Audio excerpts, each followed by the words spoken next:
I outline these developments so that as investors and business persons, you may foreshadow the myriad of opportunities available for participation in our fine country. For more tourism updates, visit Tourism Today or Bahamas.com. I'm Joshua Robbins, and this is Tourism Today.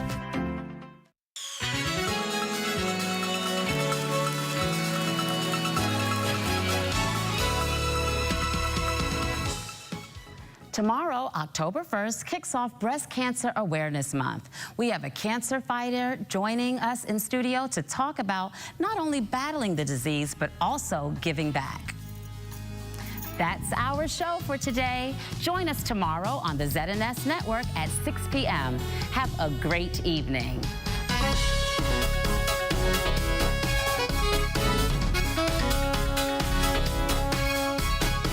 Cousin of mine who was the leader of one of the biggest gangs in this. At the House of Assembly, I'm Mukesh Lapinder. This is ZNS.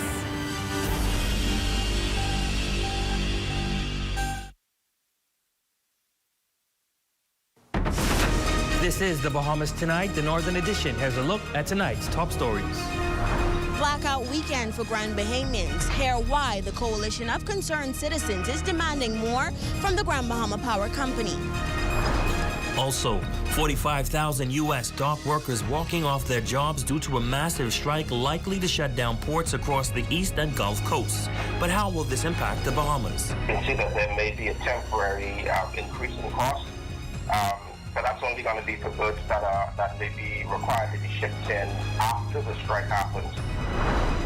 And a local school coming under fire after allegations of operating illegally. The Bahamas Tonight Northern Edition start now.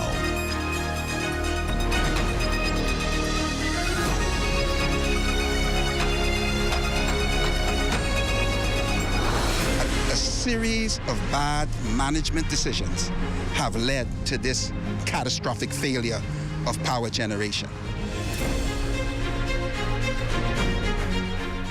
Just when residents thought they were in the clear with the frequent power outages, the Grand Bahama Power Company placing the island back on load shedding. Good evening, all. I'm Ramiko Knowles. Thanks so much for tuning in. Tonight, the founder of the Coalition of Concerned Citizens says enough is enough. Shalia Rule has tonight's top story. Mum is the word when it comes to the Grand Bahama Power Company concerning the frequent power outages on the island. Last week, residents endured power outages for hours at a time. Now a concerned group of residents are voicing their concerns, stating that a new power supplier is needed. The company has not been making the right decisions in order to satisfy the power generation needs of their customers. And so that's why we believe that Grand Bahama needs another power company, and we need it quickly. Eddie Victor, president of the Coalition for Concerned Residents, says that he believes that due to a series of bad management decisions at the Grand Bahama Power Company, the power suppliers is regressing, which is resulting in catastrophic failure. When it comes to power generation on this island, the Grand Bahama Power Company, Emera, has gone backwards. What we have witnessed with a time when they're generating more power than they used to witness in the past is a catastrophic failure. Since the beginning of the summer, residents have been experiencing an increase of power outages. Here's what the coalition recommends that the power company do. A power company, they put in place a summer generation plan where they would prepare for the summer months, because they anticipate that people are going to be turning on their air conditionings and there'll be more demand for power. Now in December of this year, the Grand Bahama Power Company is expecting to make a decision on the 6.3% rate increase. Victor says that the government and ERCA has already made their stance on this matter. He says that if the rate increase is approved, residents will have to continue to fight for a change. For the Bahamas Tonight, the Northern Edition, I'm Shalia Rule. Now our ZNS News team reached out to the Grand Bahama Power Company for a comment on the frequent power outages. Officials have agreed to an interview with our ZNS News team tomorrow. Meantime, the Grand Bahama Power Company releasing its load shedding schedule for tonight, Monday, September 30th. According to the schedule, Queens Cove, 8 Mile Rock, and West Grand Bahamas power outage is expected from 6 p.m. through 8 p.m. Fortune Point, Fortune Key, North Star, Garden of the Groves, Shannon, Chesapeake, Spanish Main, Mathertown, Lincoln Park subdivision is scheduled to be off from 8 p.m. to 10 p.m. Downtown area, the Kipling Building, back of town, Sunset subdivision, and the Regent Center is expected to be off from 10 p.m. to 12 a.m. and each area has an estimated restoration time of 2 hours. Switching gears now, the largest cruise ship in the world docked at the Grand Bahama Shipyard on Sunday. The Royal Caribbean's Icon of the Seas, weighing at over 248,000 gross tons, is reportedly on island for repairs. Social media users capturing stunning images of the ship as it entered Bahamian waters with a Bahamian pilot at the helm. Roman Lang, a native of Pinder's Point. As much as I could for now. Listen, this is some big news. Icon of the Seas. The Icon of the Seas. Woo! Woo! Make some noise! Make some noise!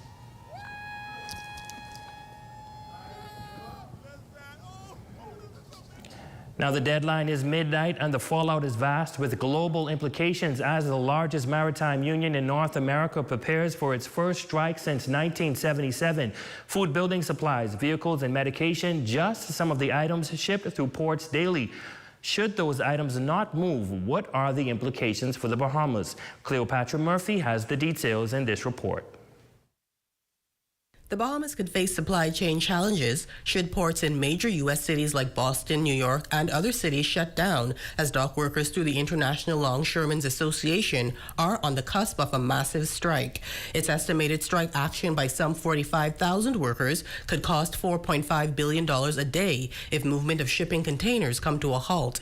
It's something Principal of Sumner Strategic Partners Edison Sumner says the Bahamas and the international community should brace for.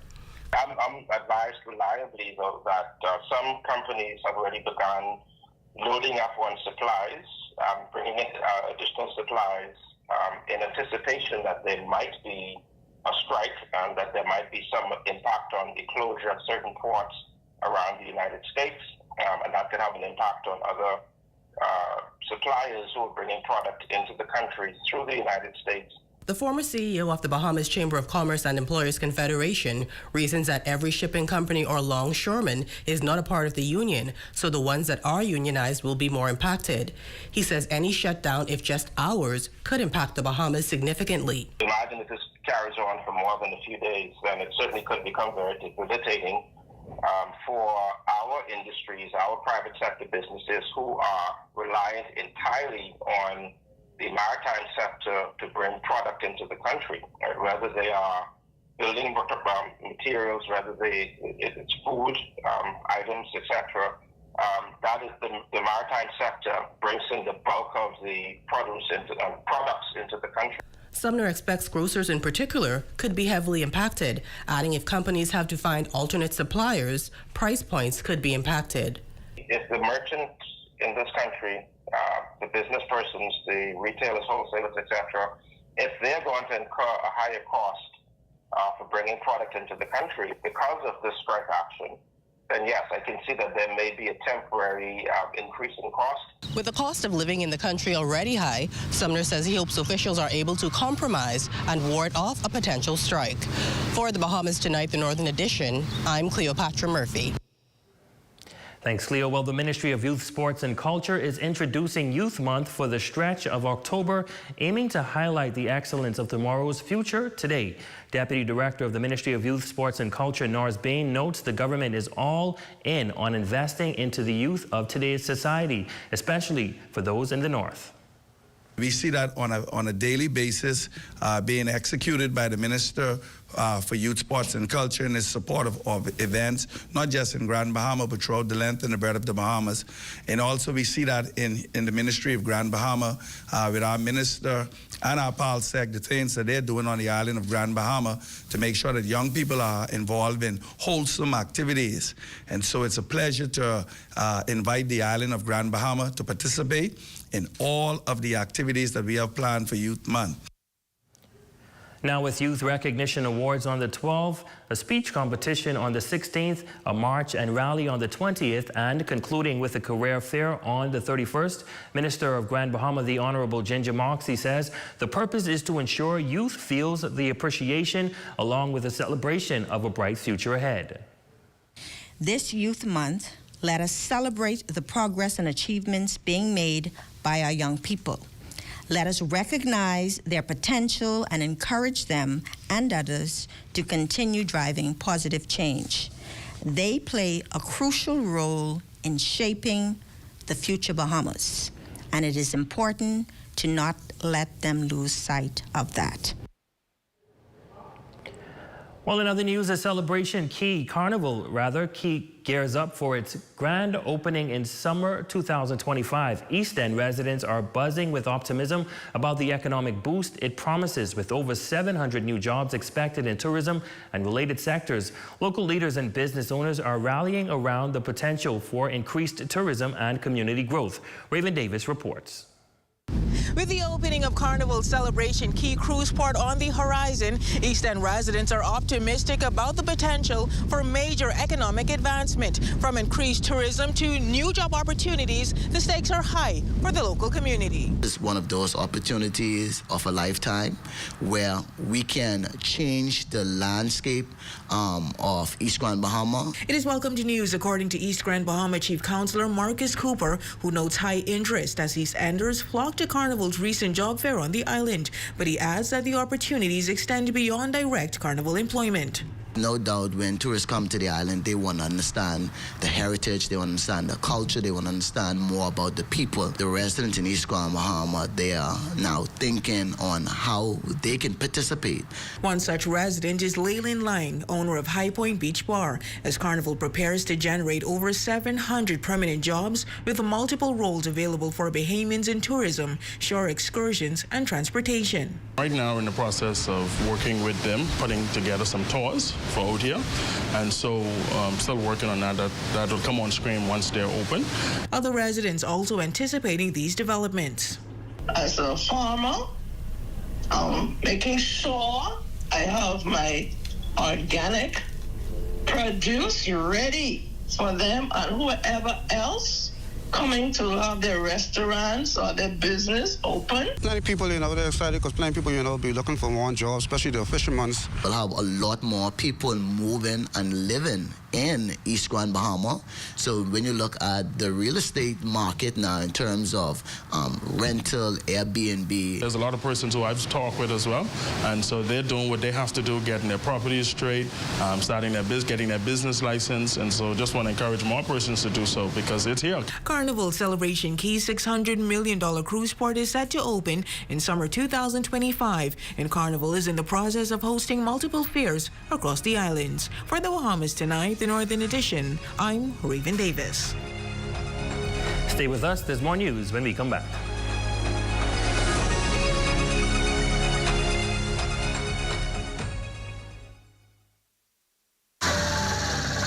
You have enough things to worry about. Living in a world that can seem opposite of the things you are trying to accomplish. I can need a little help with this month. We're here to let you know that you don't have to go at it alone. Choose peace of mind. Choose comfort. Choose CB. Commonwealth Bank, leader in personal banking services. Come on down and see what Dolly Madison has in store for you. Renovate and rejuvenate at Dolly Madison. The Grand Bahama Home for the Aged is celebrating its 34th anniversary with a tasty grill out and raffle. Steak, chicken or fish, and grilled vegetables. Get your tickets today. Phone 352-5408 or 441-3081 for more information. The Paint Fair family is excited to announce that they are now in their new location on Bellevue Lane off of Queens Highway. Visit the store to see new inventory and additional products. Follow Paint Fair on Facebook and Instagram to learn more about exciting promotions and giveaways. calling all vendors. The 2025 Grand Bahama Junk Canoe Parade vendor applications are now available. Collect your application from the Ministry of Youth, Sports and Culture on Region Center East, West Explorers Way. The deadline is October 18th. For more information, call 351-6667. The Tuck Shop is loaded with snacks and everyday grocery items, including cleaning products and drinks. Your one-stop snack shop where your money buys you more. Located in the Stafford Building, McKinsey Street, Freeport. Phone 602-1026. This is me, Gino D, inviting you to join me Sunday, October 13th, 2024 at Sunset Village Fish Fry 8 Mile Rock for KB and Friends as we celebrate the legacy, the music of KB. Get your tickets. Beat me there. Your number one team in the North. Only the sun covers the Bahamas better.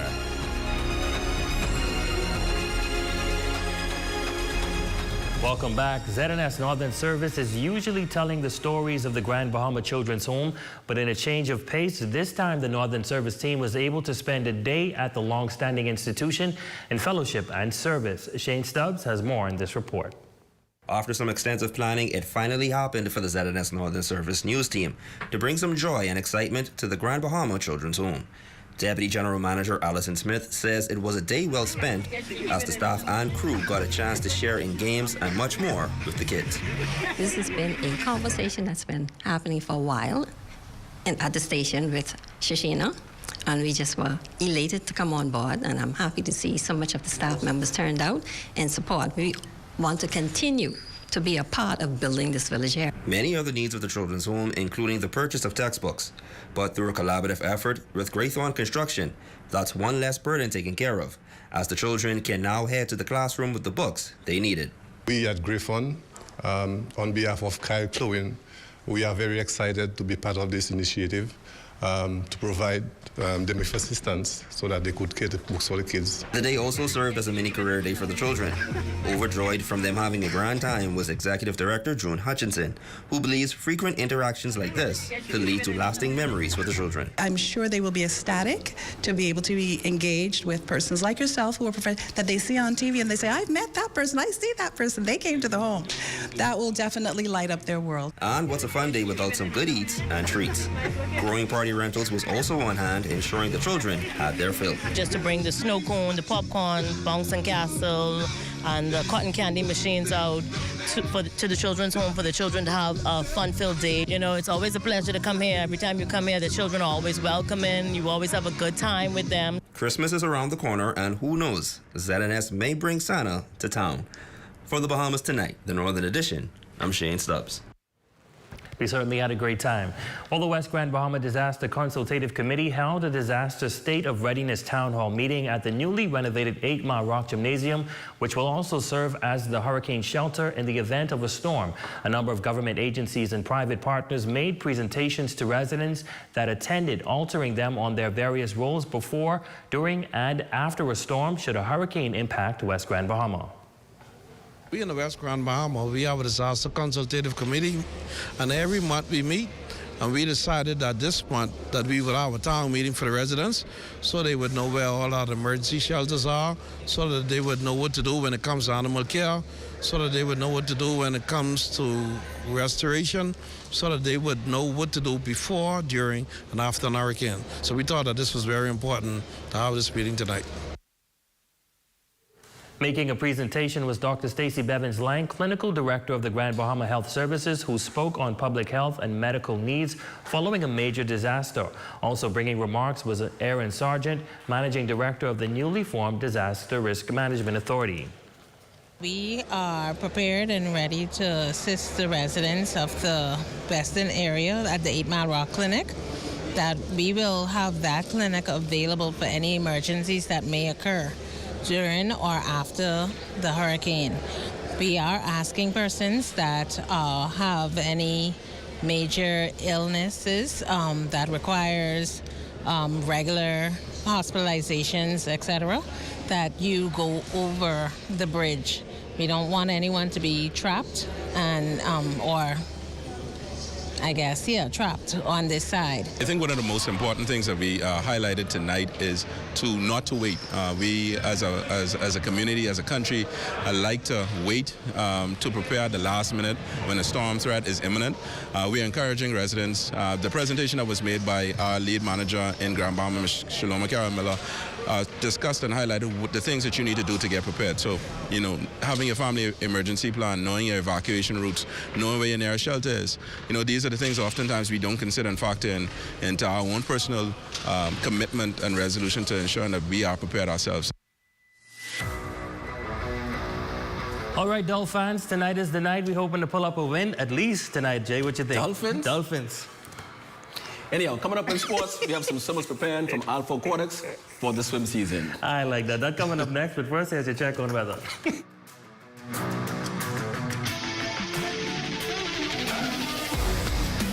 Tonight's weather forecast is brought to you by Royal Star Assurance. 'Cause it's so beautiful.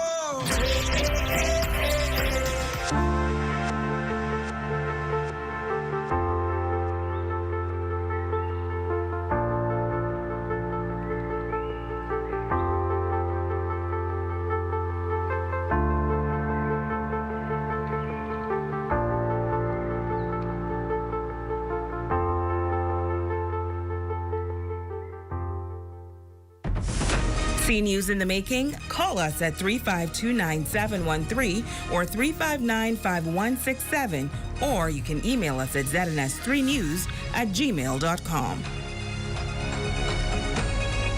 Calling all judges, the Ministry of Youth, Sports and Culture, in conjunction with the Grand Bahama Jokanoo Corporation, invites you to judge the 2025 Grand Bahama Jokanoo Parade Pine Yard Rush. Are you a judge? We're calling you. Are you interested in being a judge? We are calling you. Applications are now available at the Ministry of Youth, Sports and Culture, Region Center East, West Explorers Way. Or you can just sign up online via our QR code provided. But the deadline is October 7, 2024 for all applications to be submitted via in-office or online. The parade is speedily approaching, so let's get there and let's get it done. Sign up today and become a judge. It's a Pine Yard Rush. Oh, yeah. Let's get ready to rumble. It's a Pine Yard Rush. Oh, yeah.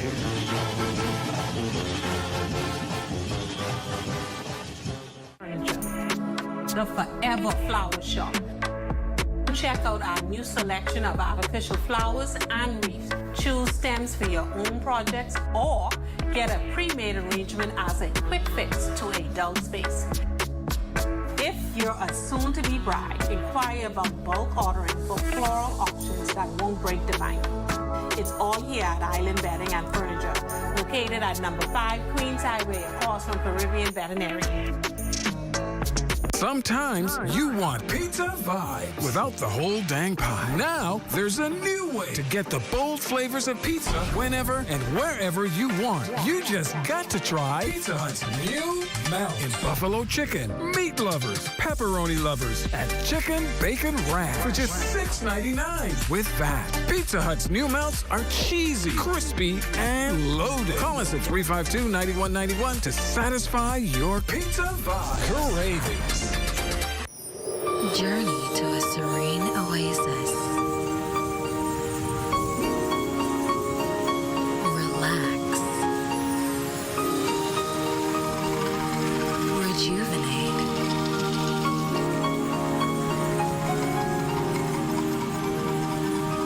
Renew.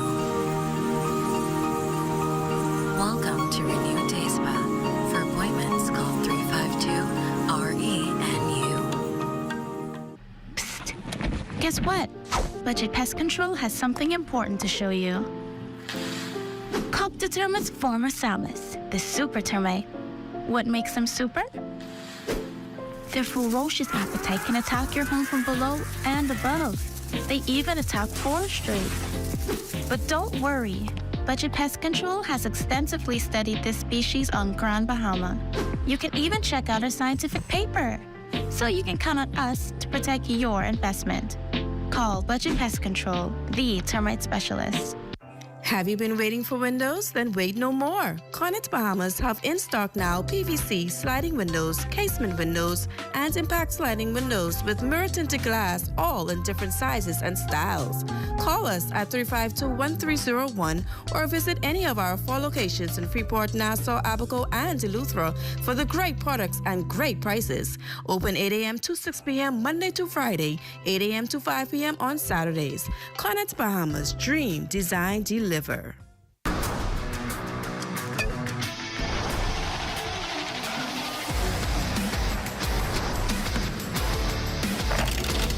Good evening, ladies and gents. I'm Jay Philippe, and welcome to Sports. First in sports, the aquatic season officially begins in the month of October.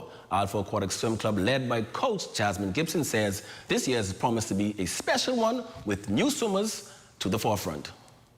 I'm excited for the new year. The swimmers are excited for the new year. For this new season, we completely went back to the drawing board, and now we're working on our strokes, so techniques, doing more drills. We're working on our underwaters, getting off the walls on our turns, and also our dives. So a lot of it's going to be speed work up until December, I want to say, and then we're going to transition it to more endurance work.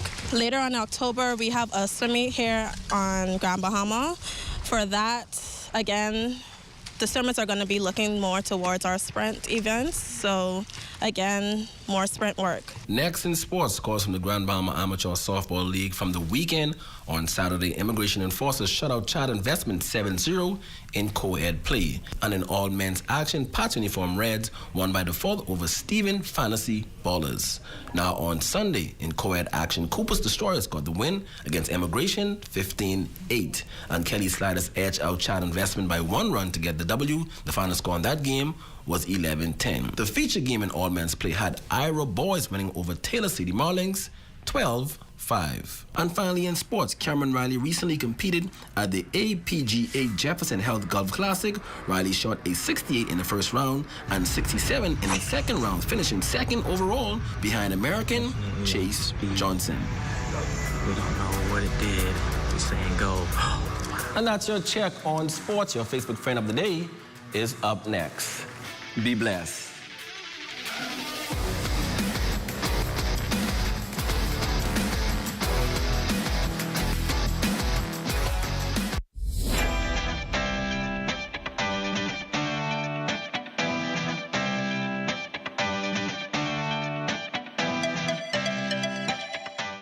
We all need to save. Save time, gas, and money. Shopping at Save More can help you do just that. Make us your first stop for all your prescription needs and medical supplies. Get all your health and beauty items at the same time. And don't miss our huge choice of snacks to satisfy your cravings. And the largest vitamin selection and over-the-counter relief products. Need diapers and other baby care items? First stop. The new section for makeovers, cosmetics, and beautiful jewelry will make you sparkle for that next special event. Save More Drugs, your more store.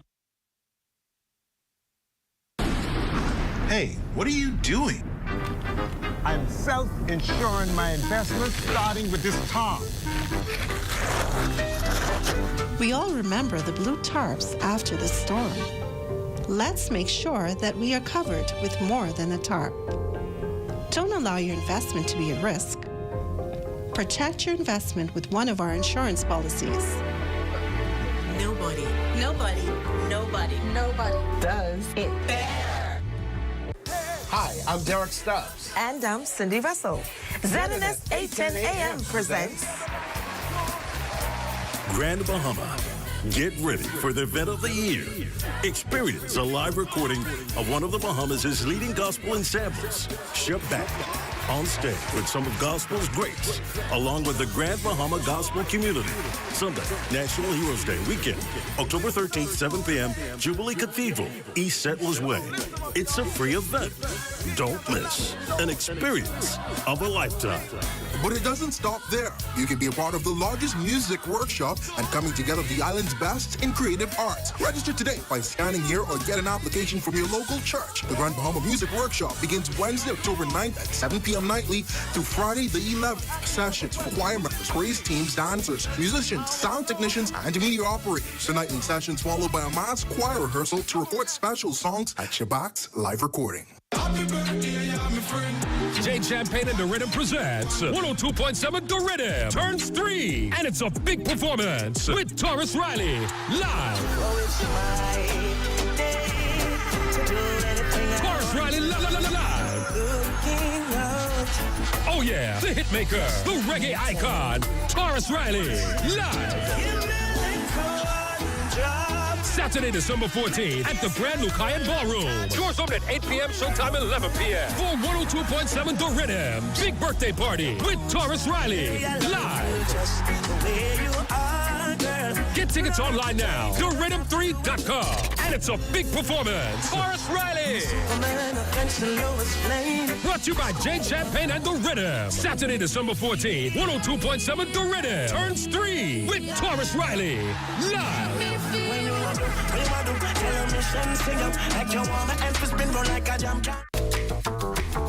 Whether you're crossing borders or navigating busy airports, with VTC's reliable data roaming, you're always in touch.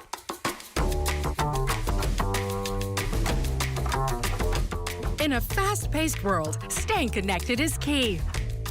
Don't miss important moments. Stay connected effortlessly with VTC, wherever your journey takes you.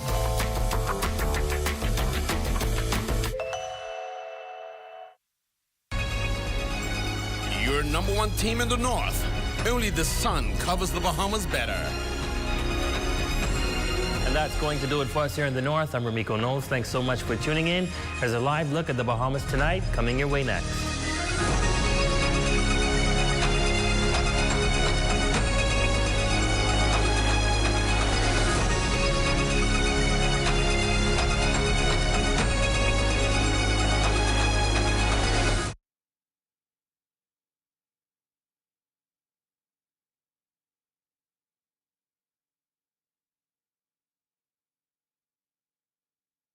ZNS News is brought to you by the new BTC.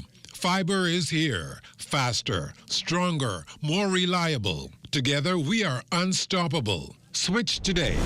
Coming up in the Bahamas tonight, the opposition says otherwise, but the government stands firm that an international credit rating agency's recent outlook for the Bahamas is spot on with its earlier predictions about the local economy.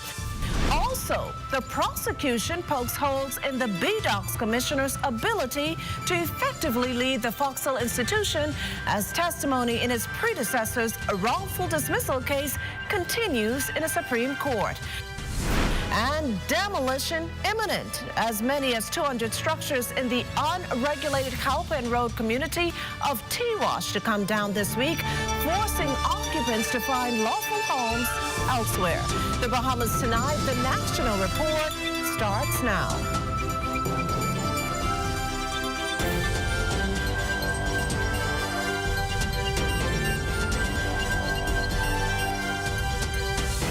Good evening, everyone, and welcome to the broadcast. When it comes to the local economy's performance, the government and the opposition rarely see eye to eye.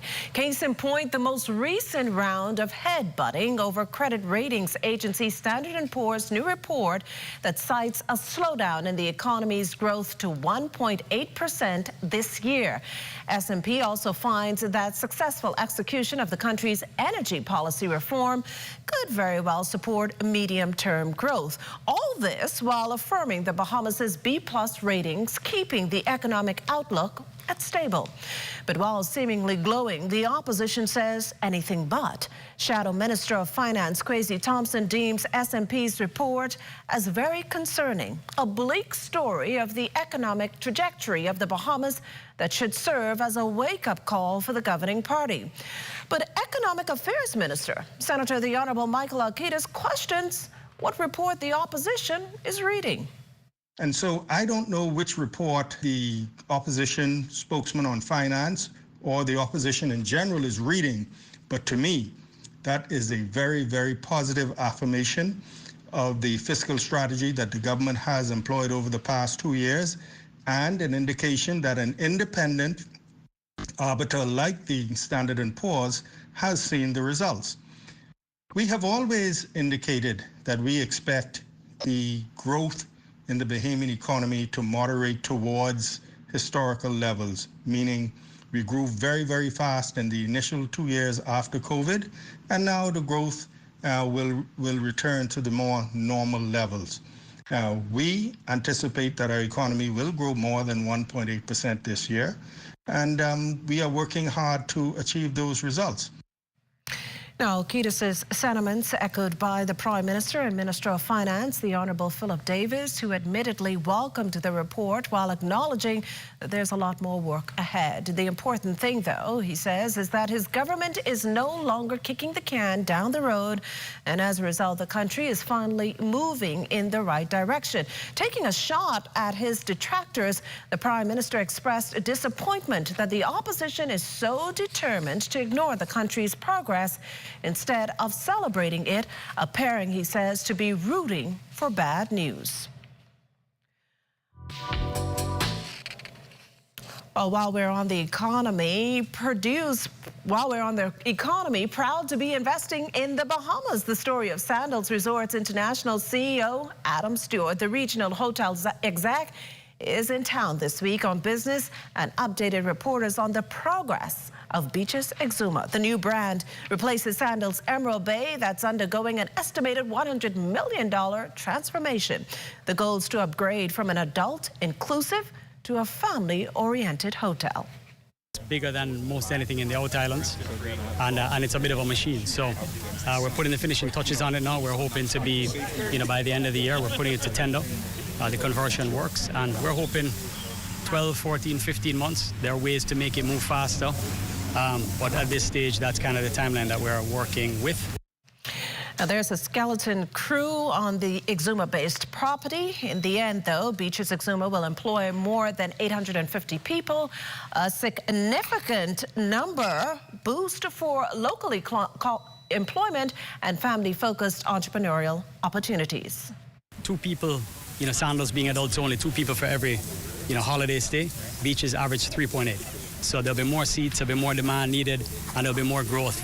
Taxis, tour operators, farmers, fishers, consumption. So more employment, more direct, foreign direct investment, more taxes, more transfers back and forth. Overall, it's a win.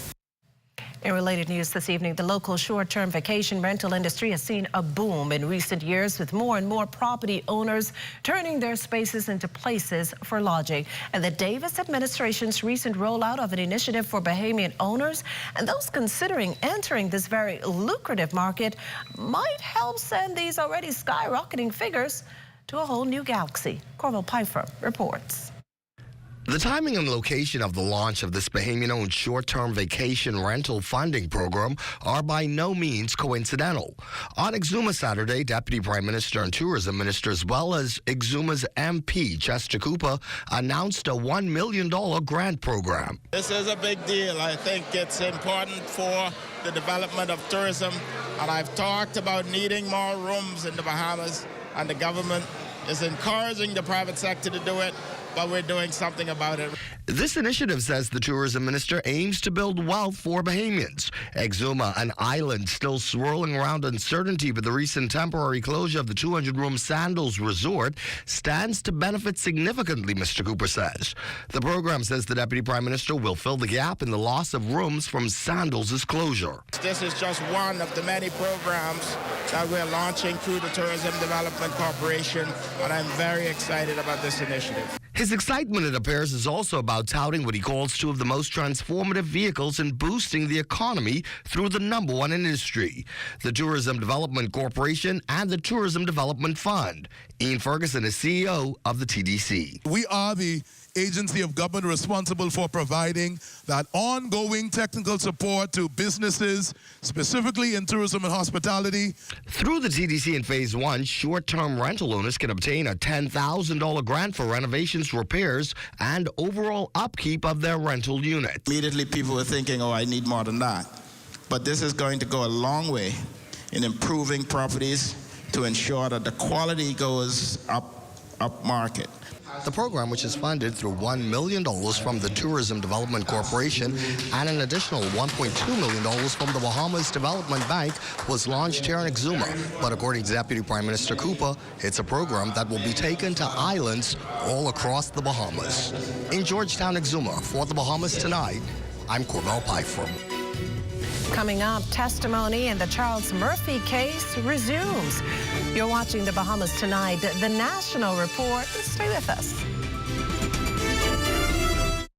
Some things that are undeniably Bahamian: a good count salad, junkanoo, the way we worship, the way we take care of one another, all undeniably Bahamian. And right in the midst of our iconic things, places, and people is Commonwealth Bank. Increasing access, sponsoring dreams, working alongside Bahamians to increase the quality of their lives for more than 60 years. Commonwealth Bank, nothing more than being Bahamian. Commonwealth Bank, leader in personal banking services. Whether you're crossing borders or navigating busy airports, with BTC's reliable data roaming, you're always in touch.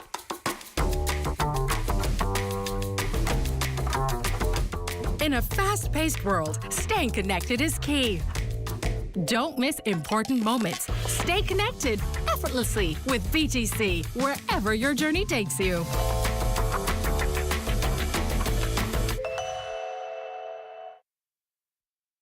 Stop whatever you're doing and head to your favorite KFC. KFC is taking value to a newer, crunchier level with our new snack box, packed with one piece of juicy fried chicken, crispy fries, and a buttery biscuit, all for just $5.35.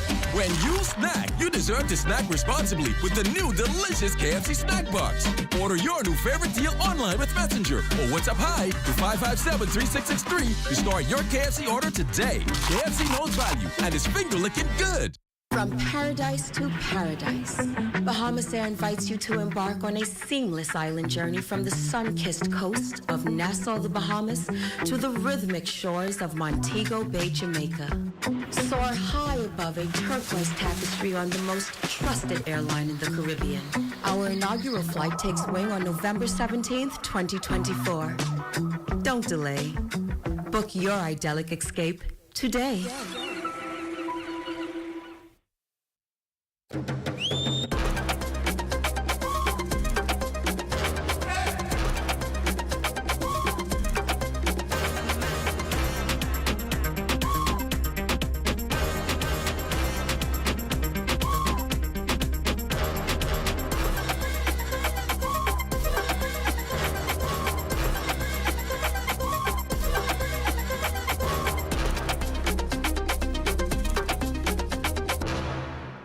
This portion of the news is brought to you by Bahamas Striping Group of Companies. You're looking at a shot of the Atlantis Resort on Paradise Island with the Bahamian flag flying high. Well, welcome back. Tonight, a new page turned in the Charles Murphy case. Today, jurors heard the startling revelation that the current commissioner of the Bahamas Department of Corrections has never received training as a prison officer in the country. Devontae Hanna picks up the story from here. Claire testified in the Supreme Court before Justice Carla Card Stubbs in the wrongful dismissal trial of now retired Commissioner Charles Murphy, who was placed on administrative leave after the September 2021 general election, which he alleged was due to a personal agenda from National Security Minister the Honorable Wayne Monroe. Commissioner Claire says he was first hired at BDOCS in 1993 as the Director of Information Technology without any training as a prison officer. 20 years later, in 2013, under the Christie administration, he says he was promoted to assistant commissioner and later acting deputy commissioner. He says his only training came from dozens of international programs he was sent to in places like India, Singapore, and the United States. But he told the court he never even received basic training as a prison officer in the Bahamas. He was then appointed as commissioner in 2021, a day after Murphy was sent on leave. It followed the administration's sideline sidelining him in 2019 when he and Deputy Commissioner Bernadette Thompson Murray, represented by Monroe and Associates, filed lawsuits claiming that former Minister of National Security Marvin Dames forced them to take vacation leave to facilitate the appointment of Mr. Murphy, their junior at the time. Being cross-examined today by defense attorney Ramona Farquharson, Mr. Clare told the court he was home for a year and a half before being told to report to the Churchill building, where he says he reportedly did nothing. Later, he was made to report to the Ministry of National Security for a special project. By the time the Progressive Liberal Party had returned to office on September 16th, Clare remained at the Ministry of National Security, despite reportedly being told by the Permanent Secretary, Cheryl Darville, to report to the Fox Hill facility a day after the New Day win. He says he returned 5 days later to pick up uniforms, drive around the property, and found out that his 2018 office had been cleared and locked, and he left, a process he claims took about an hour. Defense questioned Mr. Clare why he could not have just reported to Commissioner Murphy about his discovery, to which he claims Murphy did not even want him on the property, which he says was told to him by a subordinate. Meantime, the Minister of National Security was also on the stand, reiterating Murphy's dismissal was not politically charged, but he did reveal he was not prepared to work with Murphy, and he further clarified that Clare was appointed in a swift manner to avoid loopholes in leadership at the correctional facility. The trial resumes on October 19th. For the Bahamas Tonight, I'm Devontae Hanna. Well, thanks, Devontae. Now, while his recent address to the United Nations focused primarily on applying added pressure on developed countries to do more to fight the present climate crisis, Prime Minister the Honourable Philip Davis closed out his speech to the UN by supporting the view advanced by his regional colleague, Prime Minister of Barbados, Mia Mottley. And that's for the sanction against Cuba to be removed. The U.S.-imposed embargo has prevented U.S. businesses from conducting trade with Cuban interest since 1958. It is hurting the people of Cuba. And though it is said that the blockade is against Cuba, it is the people in Cuba who suffers daily. It has not worked. It's been in place now for how many years? Over 70 years. So why should it still remain? And we call upon all of us here present to seek to persuade those who have the blockade to remove it and move it as soon as possible. Well, time's running out for those residents still occupying structures in the so-called T-Wash Shanty town along Cowpen Road. That unregulated community set for demolition in just a matter of days. Building Controls Officer Craig Delancey says he and his team expect to begin pre-demolition exercises later this week. Persons or residents had moved out, and over the time we're hoping that they would all be gone by the time we carry out the full demolition. Delancey estimates that there could be as many as 5 additional similar communities along the Cowpen Road corridor. A number of other unregulated areas in the southern district of New Providence, and we are all going to take them under consideration for demolition. Now to a story of another kind. This month we saw a series of events, workshops and campaigns all aimed at raising awareness about suicide prevention. We've heard from therapists, psychiatrists and guidance counselors, but tonight we're hearing from a survivor. Our West Calix Forbes shares their story. Ages 12, 13, and 14. World statistics state that these are the ages of individuals that attempt suicide worldwide. But here in the Bahamas, psychiatrist Dr. Roll reminds us every age, both genders, can be affected. It's the story of Daniela Dorset, who struggled with suicidal thoughts for 8 years. The thoughts for me was like, I really just can't do this. It's time for me to go. Like, there's no one that's gonna miss me. It's time for me to just like walk away, right? And so I feel like it onset a lot while I was in college, where I had so many devices at my hand. Like, I could take pills, I could drink and have alcohol poisoning. I could have hung myself in my dorm bathroom. And it's so many thoughts that went through my mind. It's like, I don't even know how to explain in words. It's like a feeling of just like, I want to wrap up underneath my blanket, go to sleep, and never wake back up. Inadequacy flooded her mind as she believed she didn't deserve to be here. She also felt as if people didn't care about her or what she was going through, a common thought process of many in the same predicament. Her advice: anyone can make it on the other side of suicidal thoughts and attempts. The healing process looks like spending a lot of time praying, right? Developing a prayer life. That was the first thing, setting that foundation.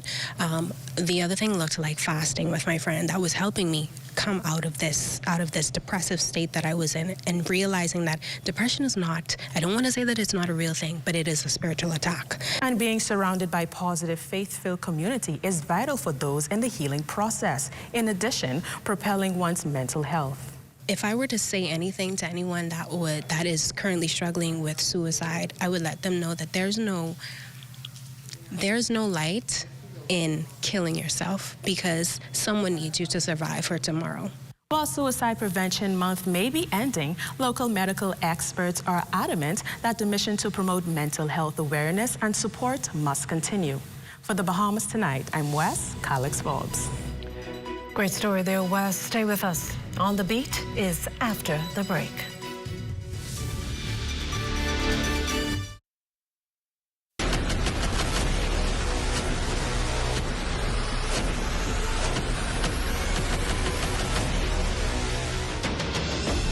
A decade ago, the Bahamas Striping Group of companies was birthed out of a passion to change the way we travel. From only a $5,000 grant, the tenacity and work ethic has propelled BSGC to one of the leading road management companies in the Caribbean. We pride ourselves on going the extra mile where others won't, through the use of our state-of-the-art equipment and our certified team. Although the success is commendable, the road has been long.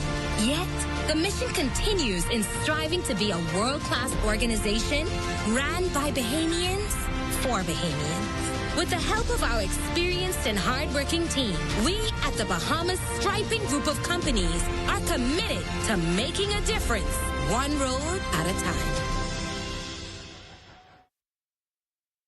Have you been waiting for windows? Then wait no more. Carnival Bahamas have in stock now PVC sliding windows, casement windows, and impact sliding windows with mirror-tinted glass, all in different sizes and styles. Call us at 352-1301 or visit any of our 4 locations in Freeport, Nassau, Abaco, and Eleuthera for the great products and great prices. Open 8 a.m. to 6 p.m. Monday to Friday, 8 a.m. to 5 p.m. on Saturdays. Carnival Bahamas, dream, design, deliver. Are you or a loved one under medical care? Do you need affordable medical supplies?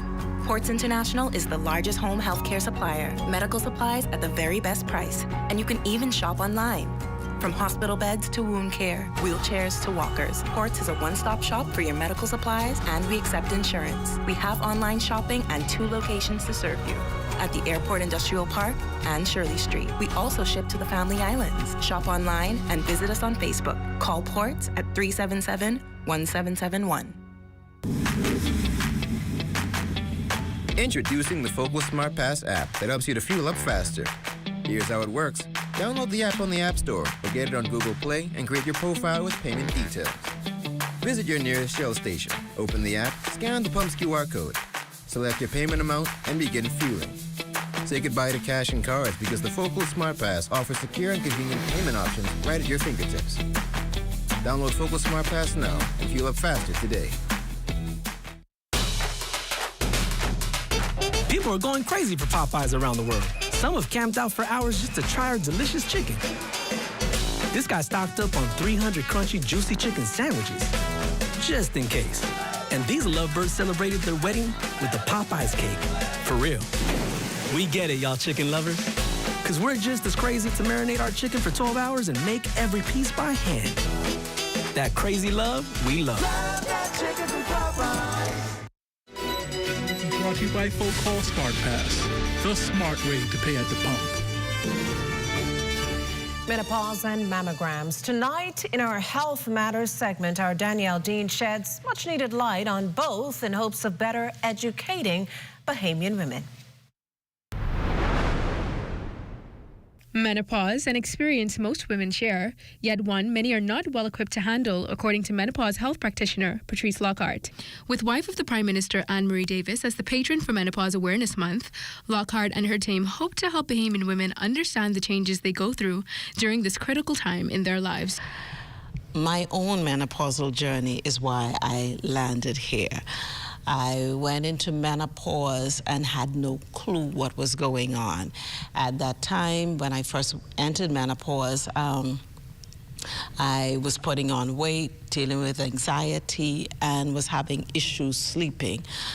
For about a year, I was having issues sleeping. But I thought I was too young to go into menopause. Just like many women in our country, we think we're too young to go into menopause, and we think it's an old woman's disease or old woman's issue. But once you enter your 40s, women's body will begin to start dealing with the menopausal transition, whether they are aware of it or not. Lockhart says many women enter the process blindly. We need to understand puberty is the beginning of the reproductive stage. Menopause is the end for us women. And so for every woman going into her, let's say about 30, 35, you should begin to prepare your body for menopause, and we can. Another issue for some women, breast cancer. This year, 3 women under the age of 30 were diagnosed with breast cancer. This revelation made by Fourth Terrace Diagnostics Chief Financial Officer Simon Darville at Island Lux Check It or Catch It free mammograms announcement for customers and staff. It's always concerning to have any positive patients, but especially when you see more and more incidences of this in younger people. It really kind of it gets the point across the importance for our community and our society with this particular thrust, this particular promotion, and making sure that the information and the ability to get screened is widely understood and known. Darville says these are key tips for early detection and hopefully prevention. Knowing your family history as well as doing self-checks on yourself, starting around the age 20 for our population is very important. With Health Matters for the Bahamas tonight, I'm Danielle Dean. Well, thanks, Danielle. And more upbeat news, LaDawn and Marcellus is waiting to give us a... Because let me tell you, we have the executive director of the Bahamas Feeding Network in the house. She's going to tell us about the program and how their efforts in terms of feeding the needy right here in the capital. Marcellus, do you want to be a volunteer? Sure. You want to be a volunteer? It's ironic. I knew her as a little girl. We were growing up. Yeah, we grew up together. Okay. So good to see that she's doing some good stuff. I'm looking forward to it. All right. Well, sounds good. The Bahamas Tonight continues after this.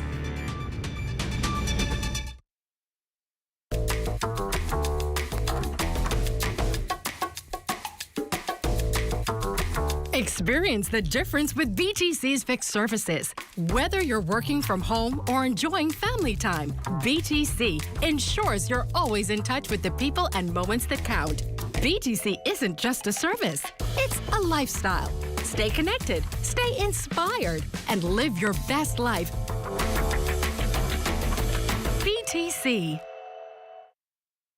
Do you know a fisher who braves the seas every day, bringing home a catch that feeds our communities? Nominate them now for the Anchor Awards, a night dedicated to celebrating the unsung heroes of our waters. On November 16th at the Bahamas Resort, we're shining a spotlight on those who make waves, both big and small. Visit the Ministry of Agriculture and Marine Resources Facebook page and click on the link provided to submit your nomination.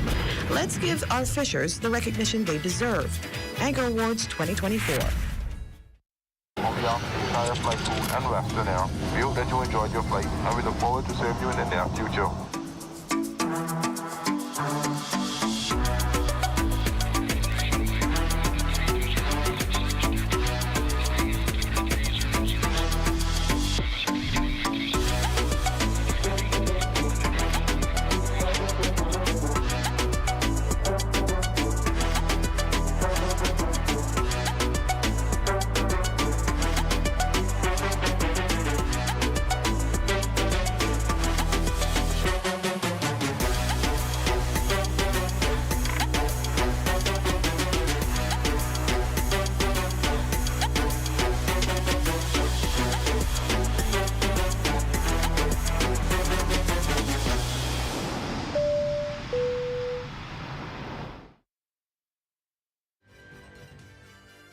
And that does it for the National Report, but stay close. The Bahamas Tonight continues with Access Now.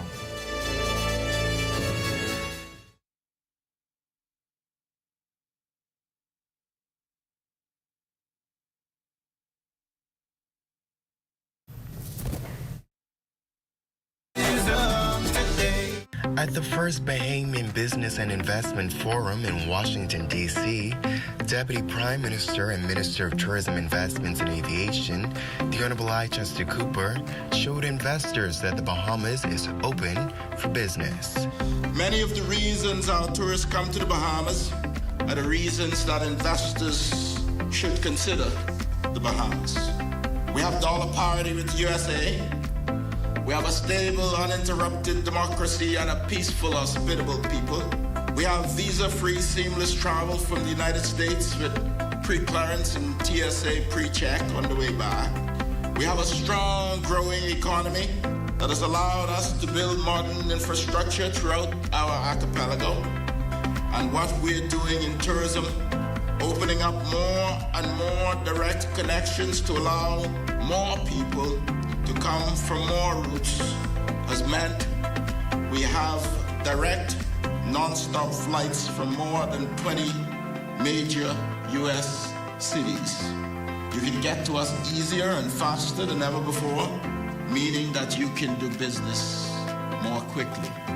We have modern infrastructure, dining and entertainment options that rival anywhere else in the world, including well-known hotel brands like Rosewood, Four Seasons, Montage, Hyatt, SLS, and others, all across the islands, and having beautiful beaches doesn't hurt either. I outline these developments so that as investors and business persons, you may foreshadow the myriad of opportunities available for participation in our fine country. For more tourism updates, visit Tourism Today or Bahamas.com. I'm Joshua Robbins, and this is Tourism Today. Still in China, our Lloyd Allen explores the emerging trend of autonomous services. Details straight ahead. Plus, tomorrow starts Youth Month. One cabinet minister shares her hopes for our nation's youth, so stay close for that. Devontae Hanna, he'll be joining us live from the Lyndon Pilling International Airport for the opening of Manuelo's. It's going to be a tasty feast. And in sports, pickleball is the new rave. Get access to it right here.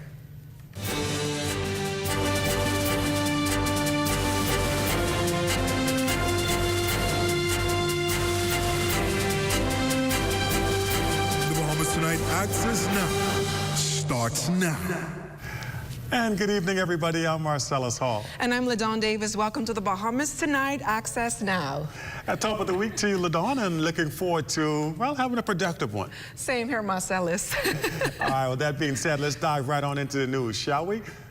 E-commerce in recent years has been one of the most lucrative industries in the push toward globalization. In the fast lane toward that end, courier services. Continuing with our focus on advancements from the Far East, Lloyd Allen exploring the emerging trend of autonomous services and how it's transforming the trillion-dollar industry of courier delivery markets.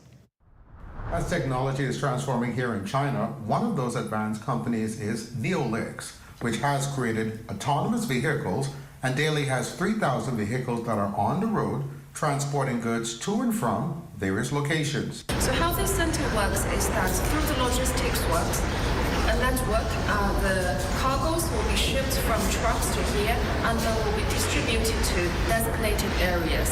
43-year-old co-founder Zhai Zhangzhua says since 2016, Neolix has sought to transform courier services across China as well as other countries, including the UAE, Japan, and Germany. The tech is based on highly computerized maps of the designated landscape, providing real-time updates. So the first one is the intelligent connection module, and the second one is computing power module. You can think of the second one, computing power module, as the brain, and the first one, intelligent connection module, as the backstage. Now, startup for the tech company is only comparable to Tesla and is estimated in the millions, but involves research and development, manufacturing, legal and regulatory compliance, among other initial considerations. Despite this, Yongjua hopes to inspire a new generation of entrepreneurs to think big in changing the world. Let's just do what you like, do what you love. Neolix is actively seeking to expand to new markets, even those like the Bahamas, but requires specific geographic guidelines, conditions, and respective government support in piloting the tech. Reporting from Beijing, for the Bahamas Tonight, I'm Lloyd Allen. With National Youth Month set to kick off October 1st, Minister of Labor and the Public Service, the Honorable Pia Glover-Roll, addressed students, parents, and staff at the Ministry of Youth, Sports and Culture's University Boulevard building today. You hear in the media the little stories, and I said little stories because they're only a fraction based on the amazing and wonderful and positive things that the young people of our nation are doing, not just here locally in the Bahamas, but across the world. We're one of the only countries in the world that celebrates for a month. Not a day, not a week, but an entire month. That's how valuable and important our young people are to us. Glover-Roll shares her hopes and goals for the nation's future leaders. It's important for us to engage our youth. It's also important that we ensure that our youth are employable. So, of course, the Bahamas Department of Labor and Ministry of Public Service are on board in terms of Youth Month, ensuring that we keep our youth unemployment statistics low. We have the introduction of our National Apprenticeship Program that was recently legislated that speaks directly to young persons coming out of school and finding a career path, but us engaging them in a work and learn environment where they're able to earn while they learn and find a career path. All right, well, we said it was coming, and here it is, live from Manuelos now. It's Devontae Hanna. Devontae, what's up? Well, Lidon Marcellus, it's the start of a new week, and here at the Lynden Pending International Airport, specifically in the domestic terminal, it's a new beginning here for Manuelos as they're reopening their location here in the airport. And obviously, today has been well attended by dignitaries, members of the clergy, as well as friends and family of Chef Manny, who we'll speak to in a few minutes. But this opening signifies the start of something new for Bahamian restaurateurs. And of course, 13 new employees here today, as well as a sign which the Deputy Prime Minister is looking forward to seeing that more Bahamian restaurant owners can start to do. But speaking of restaurant owners, I want to bring in Chef Manny, Chef Emmanuel Gibson. First of all, congratulations. You mentioned in your speech that this is going to be the last spot for tourists to get a taste of the Bahamas. Tell us what's going to set apart Manuelos LPIA from Manuelos Village Road. All right, so that's a really good question. And so being in this location, it really gives me a nice opportunity where I can really make a difference for my country and be able to provide all those nice flavors that tourists can come in and be able to get. And I think Manuelos is poised, and we are happy to be in this position. We're a restaurant. Compared to my competitors, I think we have that advantage where we can provide that flavor of the islands of the Bahamas that is so synonymous with Nassau and our country for our guests, you know. And so I'm happy to be able in this position to do that. And of course, this is the domestic terminal, so we'll have obviously those domestic flights, but you also spoke a lot about your upbringings on the islands. How did that play a part in the creation of Manuelos? I'm certainly growing up in a home where I had two parents who have taught me how to work hard on those long hours in the farm. And so sometimes in life when you go through situations where you want to give up, you know, you remember those days when your mommy told you to keep going, or I need you to do more, and you find it in your soul to push through it. Those are the moments throughout your life that you can draw on and be able to come back and be able to learn and grow and be successful, you know. Definitely. Well, congratulations to you, Chef Manny. The drinks are out. There are employees that are now serving some of the guests. I was going to say our guests, but congratulations to you. I'm the only one here with a tie on, and so as soon as we cut this camera off, I'm going to take this tie off, take this coat off, roll up my sleeves, and we're going to celebrate with Chef Manny. So congratulations to Chef Manny. Back to you guys. All right, we're going to take a break right here. Just before we do, Nicolette Archer from Bahamas Feeding Network coming up live here in the studio. Keep it locked.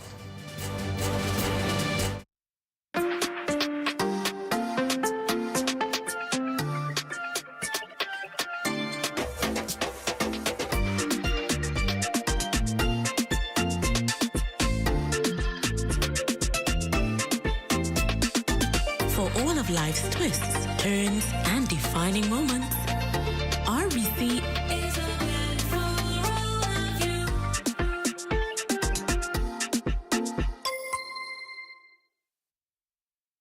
Bulk up your business and communication with parents, students, and staff in seconds with a live business bulk SMS messaging.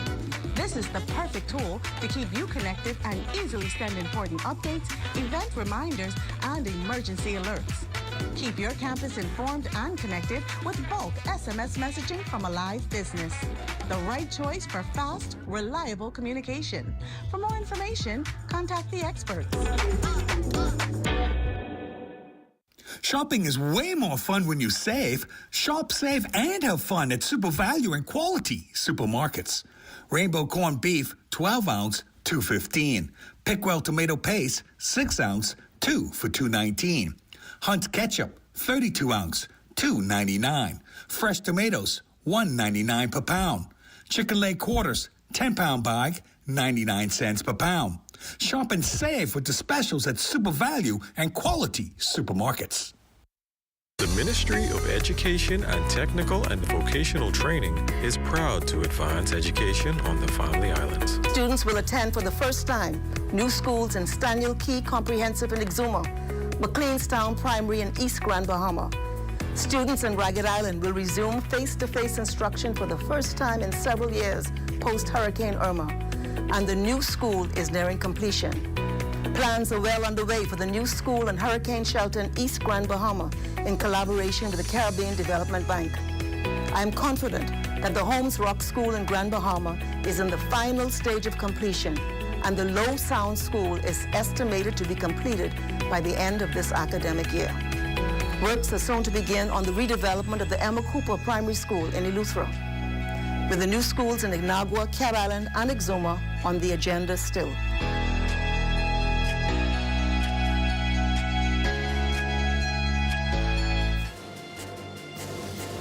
Welcome back. You're looking at a shot of the beach over at Ocean Club on Paradise Island. Great shot there by our drone pilot, Neville Smith. Beautiful beach. Let's go right into some Family Island news.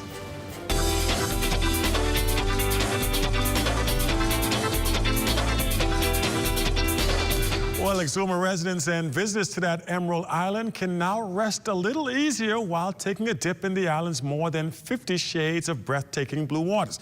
That's because Exuma now has 25 new certified lifeguards. Corville Python reports on how this lifeguard training program is making quite a splash.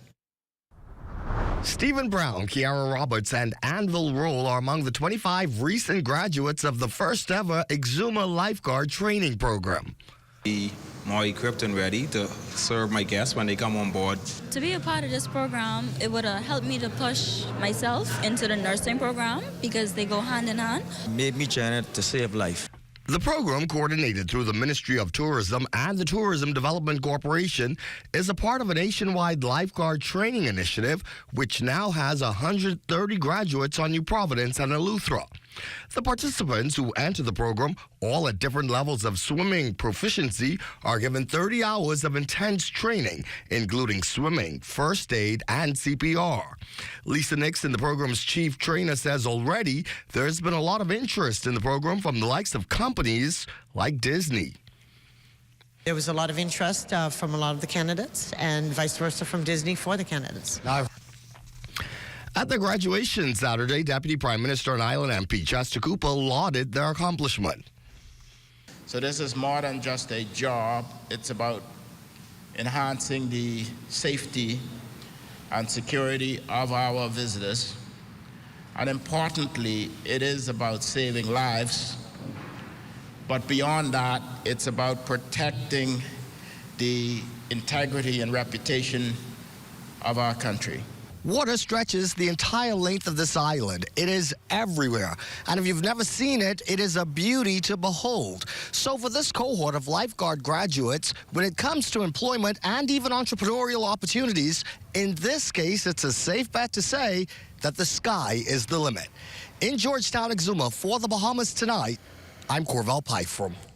11 years ago, several organizations came together to form the Bahamas National Feeding Network. It's the aim of the nonprofit organization to serve as a hub for the collection and distribution of food parcels, financial and physical resources to entities that interact with thousands of Bahamians unsure of their next meal. Tonight, joining us live in studio to tell us more about the Feeding Network efforts is Executive Director Nicolette Archer. Nicolette, welcome to the Bahamas Tonight Access Now. Thank you, LaDawn. Thank you for having me. I appreciate this opportunity.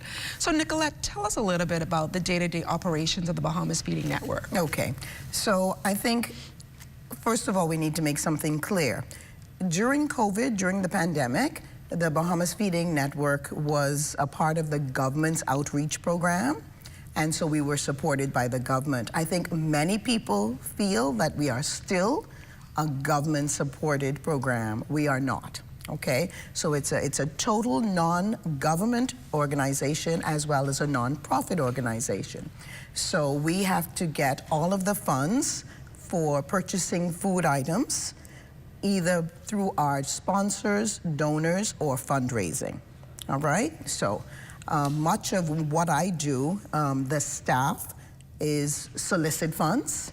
Okay, so we spend a lot of our time soliciting funds and thanking our donors and, you know, making sure they get the recognition that they deserve. And then apart from that, what we do is we keep a record of the people, or rather the organizations, the partners that we have. So we partner with churches, we partner with urban renewals, we partner with children's homes, old folks' homes, those kinds of things. And once a month, we do a big purchase and we share what we get with those 100 organizations who partner with us. All right. And how successful can you say the program has been, and how many families have you been able to assist so far? Okay.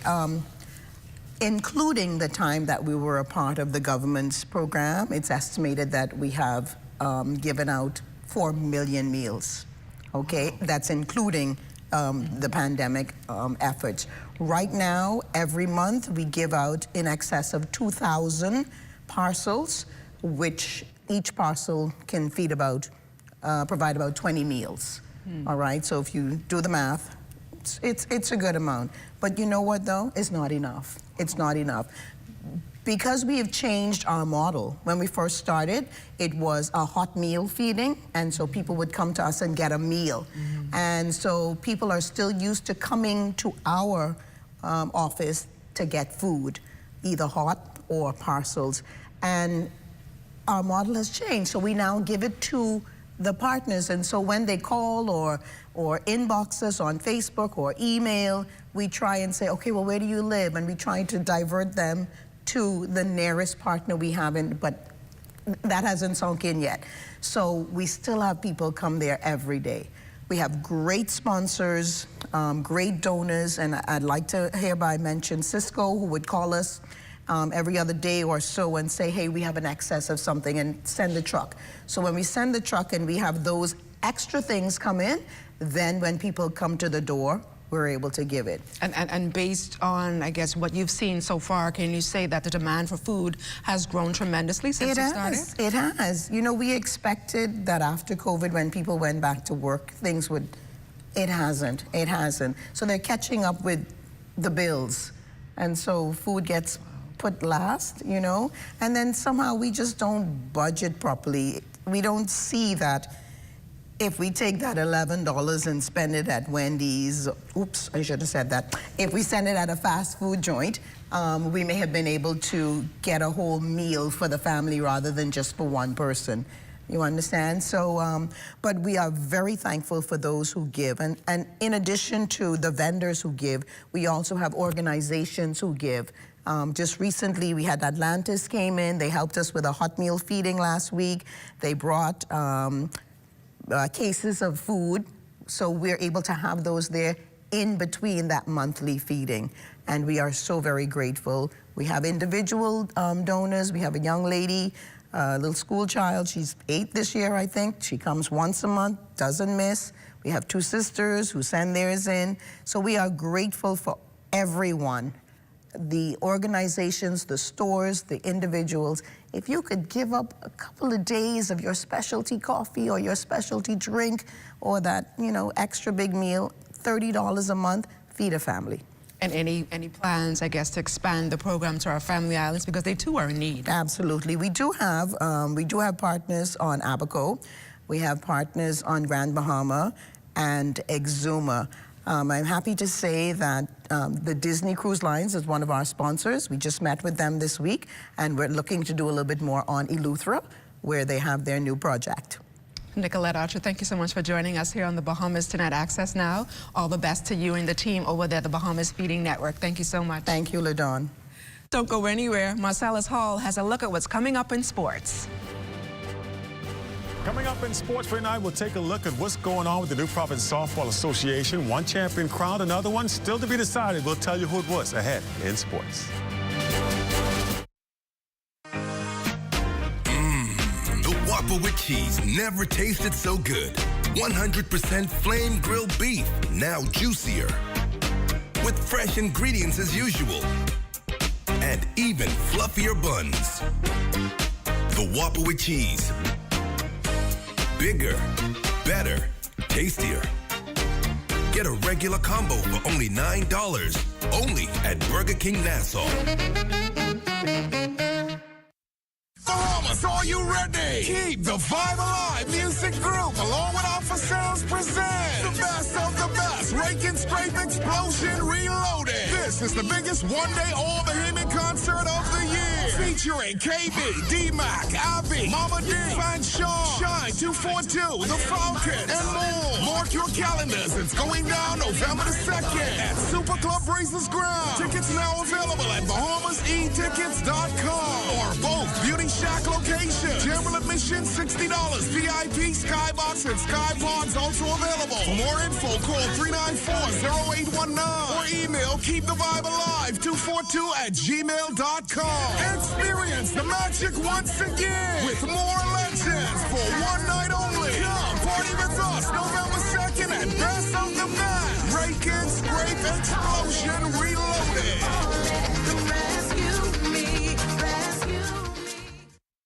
Make your company representative stand out through an embroidery design on your uniforms from Janae's Uniform Center, Chesapeake Road. Janae's utilizes the latest state-of-the-art embroidery technology to monogram large and small quantities of shirts, caps, bags, and other articles. If you don't already have a digitized logo, Janae's can design and digitize your idea and bring it to life. Then install the logo of your choice from their large selections of 27 stock colors of golf shirts in cotton or dry fit, caps, or workwear. Call 394-8385 or 6 or visit www.janaes.com. At Cartwright, our members know that there's a lot to smile about. They know that membership has its privileges. Guaranteed low pricing on every item, every time you shop. Each membership comes with 2 cards. That's one for you and a free card for a member of your household. Gold card holders earn an annual 2% rebate up to $500. Cartwright members get discounts at other participating businesses. So that's a lot to smile about. Whether it be clothing, appliances, home goods, or groceries, shop at Cartwright, where membership truly has its privileges.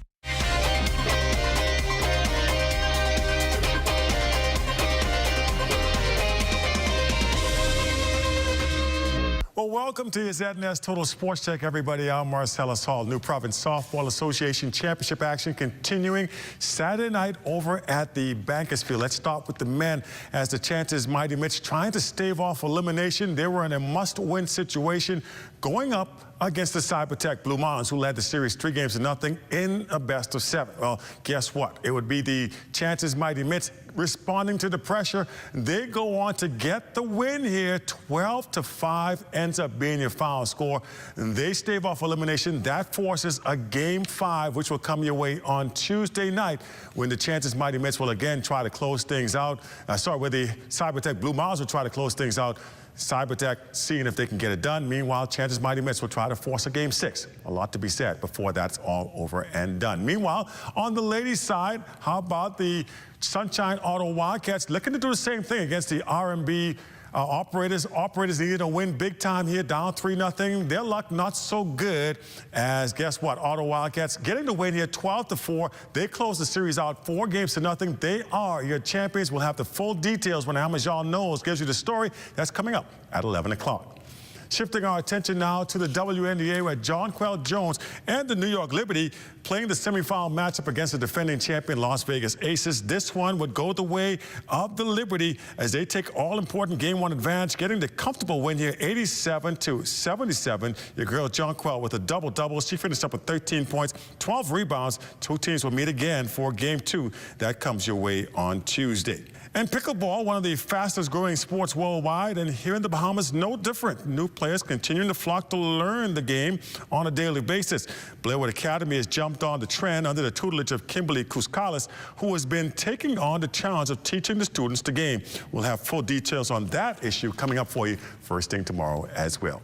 And that's your Tech on Sports for you here tonight. We do have our weather just ahead. Stay with us.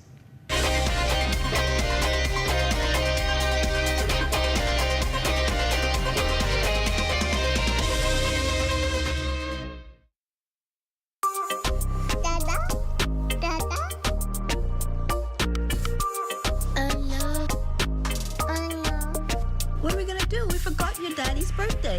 He's in Eleuthera and we're all the way in Nassau. You got it? Okay. Yes, you're right. Eleuthera for tomorrow? No problem. The most important thing in life is family, and whenever you need reliable advice, you look to the people you know you can trust. At J.S. Johnson Insurance Agents and Brokers, we earn our clients' trust every day. Whether it's home, motor, travel, or commercial insurance, we've got you covered. Call 397-2100 or visit jsjohnson.com. J.S. Johnson Insurance, peace of mind.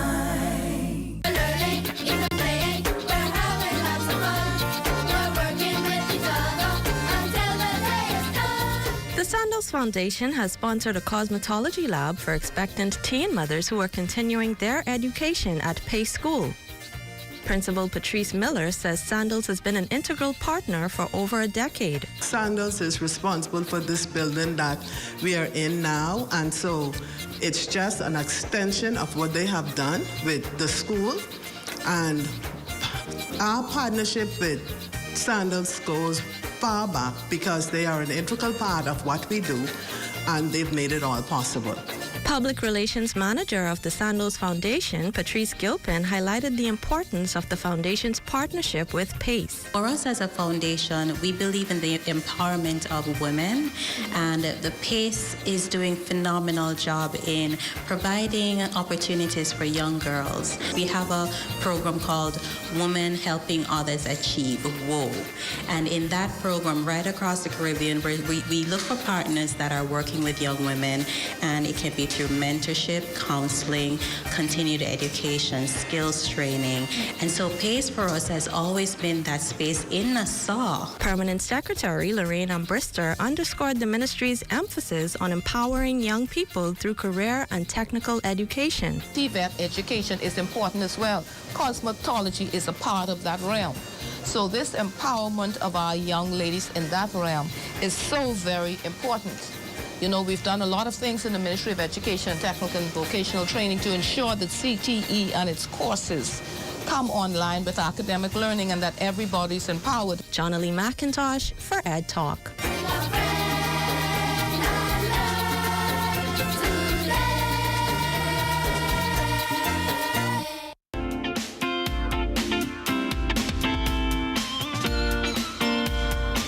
It's time for your Access weather forecast, and our live weather radar showing just a couple of showers being advected towards the west, and that will lead to some clearing skies later on tonight. Your boating forecast tonight is brought to you by Live Business, where you're always protected during the worst storms. For all areas, you can expect southeast winds 10 to 15 knots, wave heights just around 2 to 4 feet. High tide takes place at 7:20 this evening. Second high tide at 7:41 tomorrow morning. And then on Wednesday, for all areas, the winds will fall off light and variable with flat sea conditions High tide, 8:16 in the morning, low tide at 2:31 in the afternoon. That's going to do it for your boating forecast. It's time now for your international temperatures, and they're brought to you by Royal Star Assurance.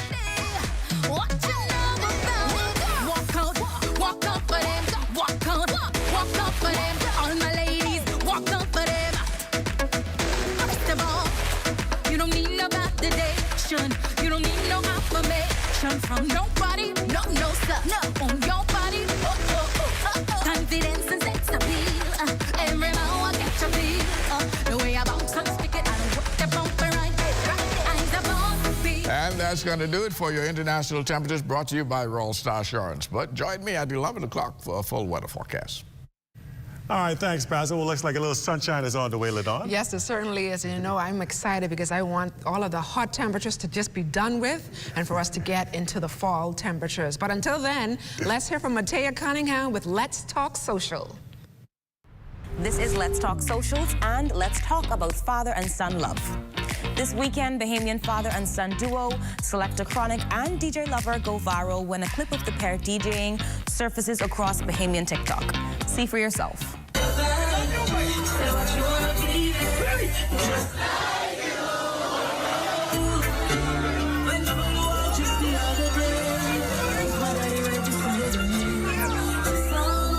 The father of the duo can be heard starting off the set with, I quote, "I love you, babe," as his son manages the table behind him. Bahamian TikTok users are in absolute support of this dad supporting and seemingly teaching his son the craft. The display of authenticity between the two has users leaving comments like, "You don't hear much Bahamian men tell their sons they love them. Hashtag rare moment. Black excellence, nothing more powerful than this. And protect this dad at all costs." A very well done, DJ Chronic. Now, this sparks a debate though. So many users were astonished to hear this dad publicly tell his son that he is in adoration and loves him. Y'all know where I'm going with this one. Check out our digital platform at ZNF Digital to vote. Should Bahamian fathers vocalize their love for their sons more? Why do you think it's such a rarity for Bahamian boys and men to hear this affirmation? We want to know your opinions. I'm Matea Cunningham. Back to you, Marcellus and LaDawn. All right. It's time to grow your church. And meanwhile, that's a wrap for us here on Access Now. Stay tuned for the rundown with Clint Watson. Good night, everybody. The ZNS app and website. It's time to broadcast your church's services on ZNS TV. To help you with that, ZNS has some exciting new packages with very good prices. It's time to call 502-3813 for details. Hey, what's up, Mario? Hey, Dale, what's going on? Have you seen ZNS new digital platforms? No. Let me go check it out. Good day, Bahamas. I'm Devontae Hanna, and this is ZNS Digital, where we cater to your news and entertainment needs. Are you a foodie? I thought so. Then look out for Digital Bites. Shining a light on Bahamians and the good that they do, ZNS Digital is home to the Sunshine Room.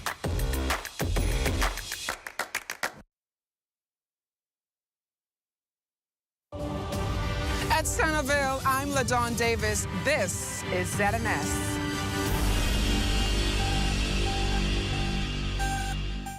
The Rundown is brought to you by Commonwealth Brewery Limited.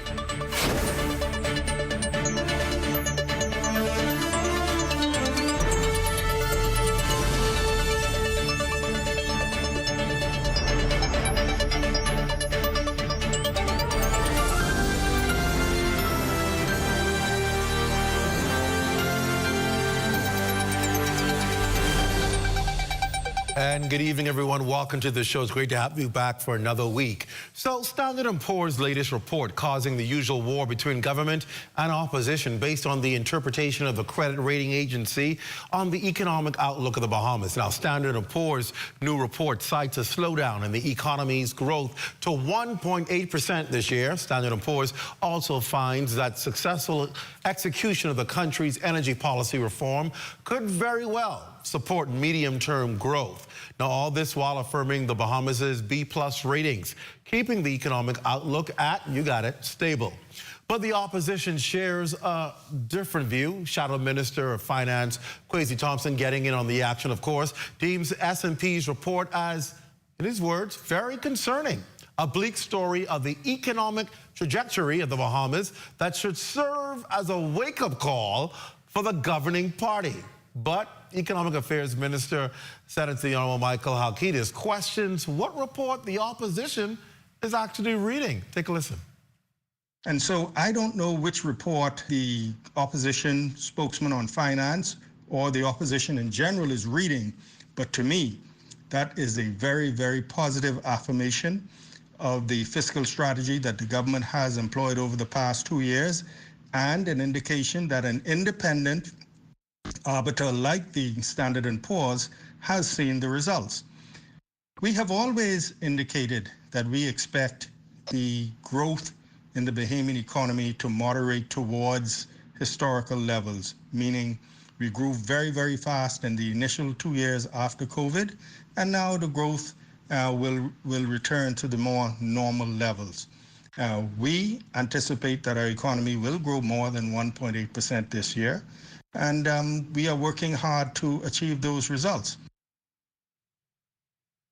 And Minister Halkitis' sentiment echoed by the Prime Minister and Minister of Finance, Honorable Phil Davis, who released a statement today. He welcomes the report while acknowledging that there's a lot more work ahead. The important thing, though, he says, is that his government is no longer kicking the can down the road, and as a result, the country is finally moving in the right direction.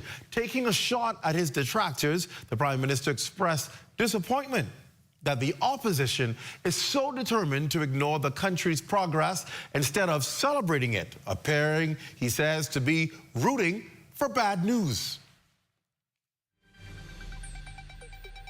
Now, here's the reality of that. I want you to pause a second on that, because this is something that always happens, right, between opposition and government. Whenever the Standard & Poor's report comes out or Moody report comes out, it becomes a war of who can put the best case forward. The government always is trying to be able to obviously say this report either substantiates the claims that things are going good, or maybe they're off in their analysis and we're going to make sure things are better. And then the opposition, whoever it may be, always says, well, listen, things aren't as good as people say they are, and it's going to create a problem. And it always seems very rare, I'll say it again, very rare, do you ever see the opposition supporting the government's claim that the economy is turning around, the country is going in a better position, going in a better place. Now, the question you have to ask yourself is it real analysis by the opposition, or is it just political rhetoric? And oftentimes, you can almost predict what they're going to say, whether it's the government or whether the opposition. And I think Bahamian people are now getting to the point where they're becoming exhausted by what you can anticipate as the rhetoric, meaning we know that the opposition is going to come out. If Standard & Poor's says, listen, things are going in a good direction, the economy is stable, but you saw a decline, and then the government comes out and say, well, listen, the decline you saw is because we've leveled off after COVID, so now you're going to see things level off to a regular pace, but we can expect some growth. Expect the opposition to come and say, we don't believe it.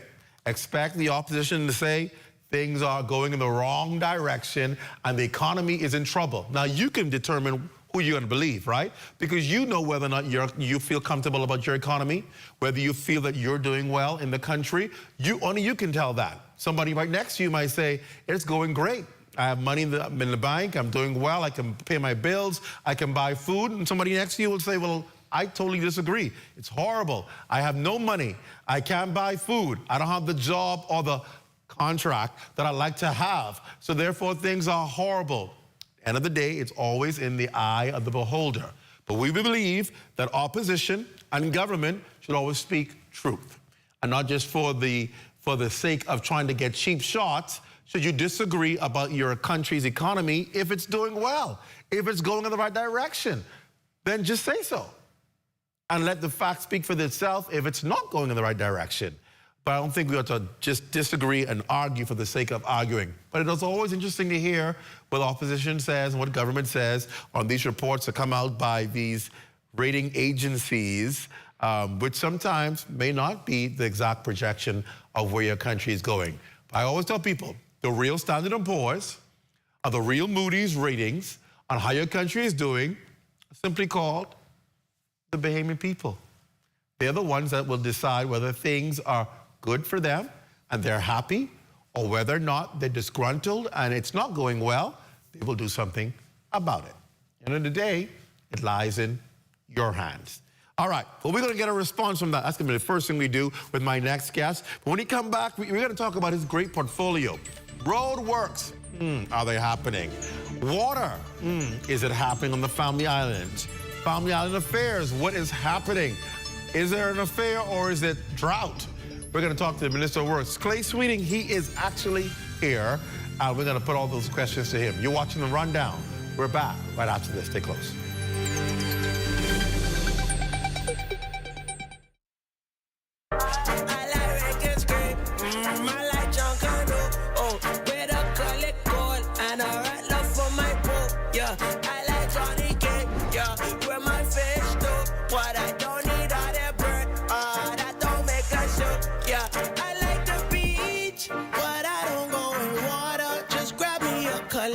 That's the bear of the Bahamas. I like to go down. Oh yeah. I don't know, but what kind of cars is parking? You ain't even know where to park? Yeah, just don't park in the, look at this way. Like, you ain't get nowhere to go. Don't park, just don't park in the handicap spot. Yeah, that's handicap. No, you can't park in the handicap spot. I ain't gonna be that long. I ain't gonna be that long. Handicap spot, boy, what's going on, dog? Well, I tell you we shouldn't park here now. This way parking, I tell you we shouldn't park here. Don't get one of these things. My bad big bro, and he got a sticker inside to say this mod though. We gotta move. This is handicap spot. That's what we gotta move. But we gotta move. Don't. We can move right now. Sorry. Be considerate. Don't use disabled parking spaces without a decal in your vehicle. This message is brought to you by the National Commission for Persons with Disabilities.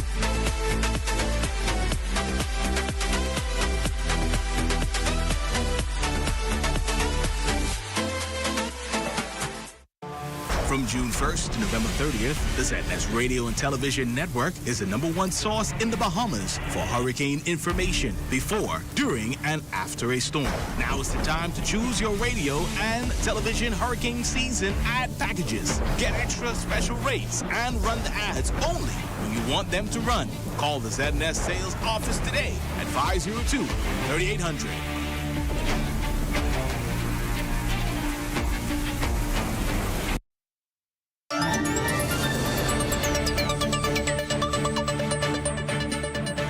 Welcome back to The Rundown. My guest tonight, you're going to find out who he is. It's one of the most challenging portfolios that he has in the cabinet, and he's also the minister responsible for Family Island Affairs. And of course, he said it's one of the most challenging posts to have the Ministry of Works. And he's here. My guest tonight is the Minister of Works and Family Affairs, the Honorable Clay Sweeting. Welcome to the show. Good to have you. Thank you, Clint. Good to be here. You're still alive. Still moving, man. Listen, these positions will test you. They'll test you. There's a lot to get to in the Ministry of Works, and so I want to get right to it. But before we do that, right before the break, we were talking obviously about the opposition's clapback on the Standard & Poor's rating, obviously giving the country a stable rating, and saying that while the pace of growth has slowed down, they do expect some level of growth. Minister responsible for Economic Affairs, Michael Aquatics, said, well, listen, it slowed down because we're out of that peak season of COVID where things were rebounding at the end and now tapering off. And we're now moving at a steady pace. Expect growth to continue, probably higher than the 1% that has been projected. What say you about this report? Is it a true depiction that you believe of what's happening in the country and how the country is growing? Well, I think, you know, Clint, I was in opposition as a senator under the prior administration. And what's interesting is that there are so many negative reports from Moody's and Standard & Poor, and their outlook and how they try to defend it was so different. But I also think that the things that's happening on the ground also speaks to the way the country is moving. When you look at the amount of tourists We broke the record last year and what we anticipate this year. When you look at people that's working, you look at Eleuthera, for example. Central and South Eleuthera, prior to us taking office, you had a lot of unemployment. Currently, in Central and South, there's no unemployment for anybody who wants to work. They had a job fair a few weeks ago, 9 people showed up. So I think what's happening on the ground also tells the tale for itself. You know, the proof is in the pudding. When you look at Abaco, when you look at Grand Bahama and the work that's going on there, you look at New Providence, and you look at other family islands, and the economic activity and the people that want to investing confidence nationwide, I think, tells the tale for itself. All right, let's talk about your portfolio, Ministry of Works. Give us an overview of the major projects that are going on right now in your ministry. So one of the major projects would be the extensive road repair in New Providence. $98 million. $98 million? Were approved by Cabinet, which would include not just road repairs, but drainage, sidewalks, other civil works, and that's for New Providence alone. So just to give an idea, every year roughly, the Ministry of Works paves around 25 miles of road per annum. This year, we anticipate 65 miles of road. That's a lot more. That's a lot more. And that's just New Providence alone. When you look at the family islands, you look at Eleuthera, we're paving 163 miles of road. They started the work there. You look at Exuma, over 60 miles of road. You look in North Andros, Central Andros, South Andros. You look at Abaco. All these islands are getting an extensive amount of road repair. When you look at downtown, if you notice that when it rains, it drains a lot more quickly. That is a part of the flood mitigation program that was started in the Ministry of Works. So we have a lot of these programs going on, extensive infrastructure, a lot of capital spending to ensure that the road network is repaired, paved, and also as well as drainage. Interesting you should mention that, because the fear is always, if you let the deterioration of roads happen, then you'll be playing catch up forever, and you'll always have bad infrastructure in the country. So that's almost been an important program to keep on a regular schedule, and also a maintenance program. Right. Now, you know, we've always had this issue, and I'm hoping somebody can arrest it. You pave roads, and then months later, one of the utility companies go and dig it up to do some repair and so forth. How are we coordinating that so that we're not wasting efforts of repaving the roads only to see patches everywhere from where you've had to dig them up? Right, so coordination does happen. The Ministry of Works meets with Water and Sewage as well as BPL. If you notice, when we went to pave Eastern Road last year this time, it took us quite a while to do so. Correct. And the reason being is that when we started to pave, started to clean the road, BPL said, look, we got an extensive amount of work we need to do there. Can we hold off a few months, let us do the work so we won't have to dig it back up?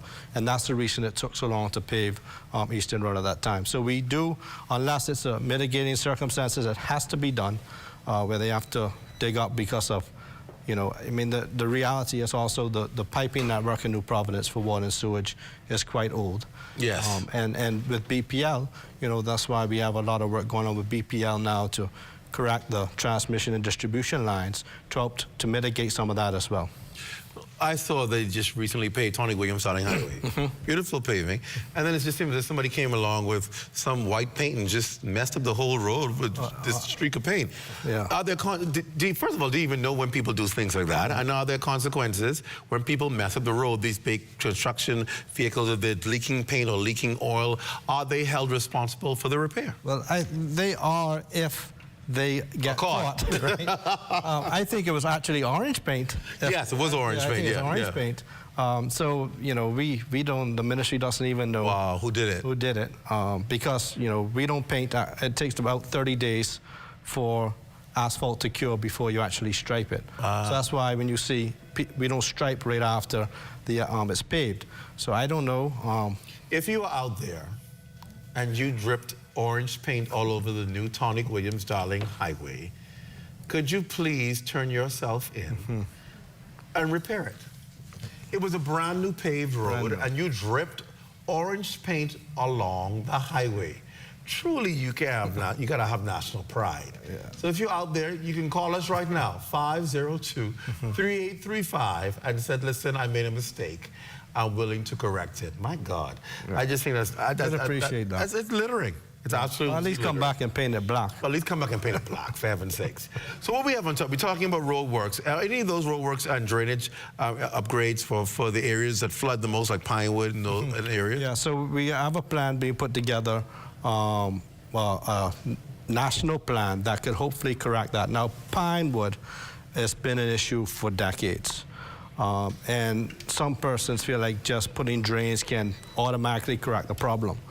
But as you've seen in this past week with king tides, it wasn't rain, but areas were flooding. So this has got to be a holistic plan where we correct that. So we are putting together a national drainage solution where the most sensitive areas will correct first, and then we'll start to move to other areas. So Pinewood, Nassau Village, and some of those areas as well. Big Pond. What do you have on top for the next 2 years that are left in this administration? What are some of the major works that you're looking into undertaking? Right. So we want to continue this $98 million. That'll be. So this will carry straight through. Right. Term. So this will carry us through to term. We anticipate paving around roughly 180 miles of road in New Providence. And what's interesting about that program is it isn't just Bahamas, the government's plant. We're also engaging young Bahamians. So we awarded 7 contractors, young Bahamians, talented professionals, who will pave inner roads within the communities. They've already been awarded 7 contracts to start that. And these are young. That's exciting. They're young. Most of them are under 50, and they're trying to get into be entrepreneurs, and we're giving them that opportunity. That's awesome. That's awesome. Aside from the road works, are there other projects going on, building, construction of any major buildings that we can expect? Right. So currently, the government is working on a new parliamentary complex. So that's going to happen. Well, we're finalizing all the architectural, the geotechnical, and all of that.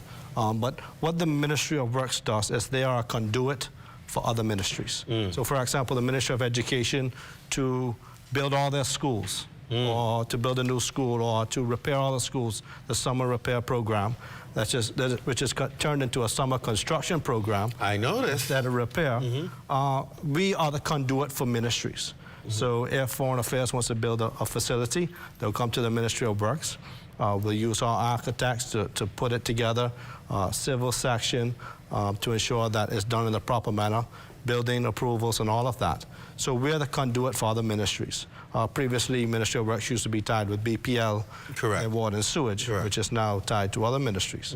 But Ministry of Works is now coupled with Family Island Affairs, which has a whole nother ministry to itself. Let's talk about the construction industry. Any new updated regulations to be put in place? A lot of people complain about construction workers, contractors who are shoddy, contractors who, I'm being told prior to recent times, there aren't any ways of ensuring contractors are certified, so that if you're not certified, you cannot build homes. Right. What are we putting in place to ensure that people get value for money, buck? Right. So we have an act that we're working along with the Attorney General's office to ensure that the work that is provided and is approved by the Ministry of Works is done up to standard.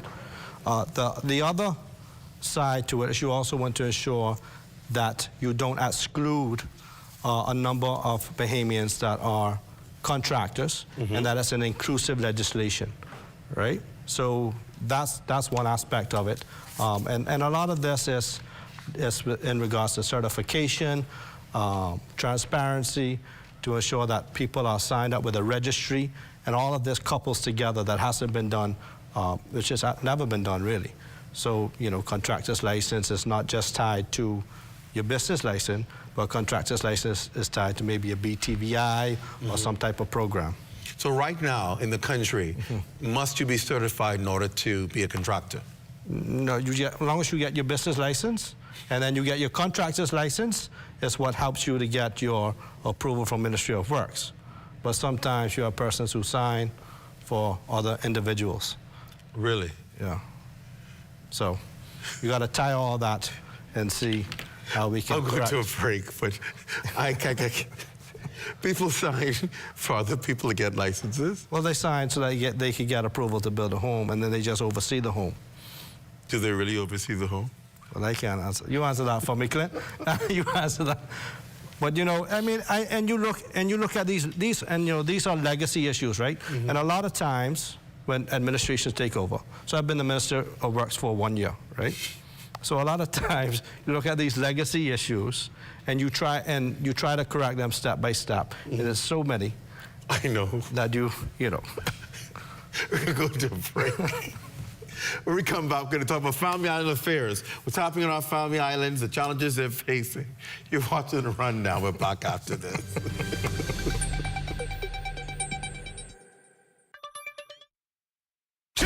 JMC TCI and Sunset Village Fish Fry present I'm a Boatman, featuring Kami and Fred, D-Mac, Tino D, Nishi Ellen, Sweet Emily, Wilfred Sullivan, Funky D, DVS, Veronica Bishop, Papa Smurf, Sherrod Taylor, Lil Joe Cartwright, Mama D, Colin McDonough, Chad Cully and the VIP, and from Turks Island, the Proficient Band, and host Super P. There'll also be performances by The Swinger and the Platinum Nights Junkanoo Crew. Sunday, October 13th at Sunset Village Fish Fry, 8 Mile Rock. Sponsored by the Ministry of Grand Bahama and the Ministry of Tourism.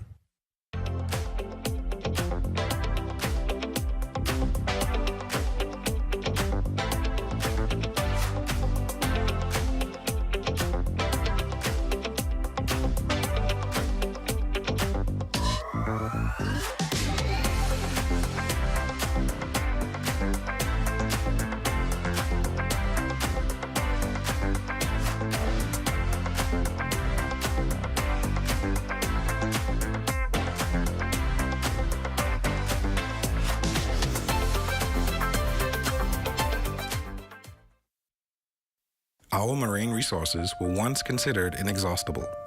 Conch and reef fish like grouper were abundant everywhere, and it seemed as if the lobster catch would rise forever. But today, there is a downward trend that affects everyone. Researchers say we can reverse the trend by protecting more marine habitats. And the good news is that most Bahamians strongly support efforts to halt further decline.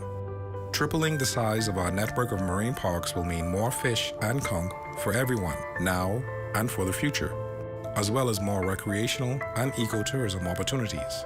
Today, only 10% of our waters are protected. Surveys show that most Bahamians consider protection of our marine environment to be a top national priority. More protection means more benefits for everyone, now and in the future. It's a win-win-win strategy for the economy, for Bahamians, and for nature. Protect our sea, protect our way of life, protect the Bahamas. See the future. Visit Bahamas Protected on Facebook to learn more about marine protected areas.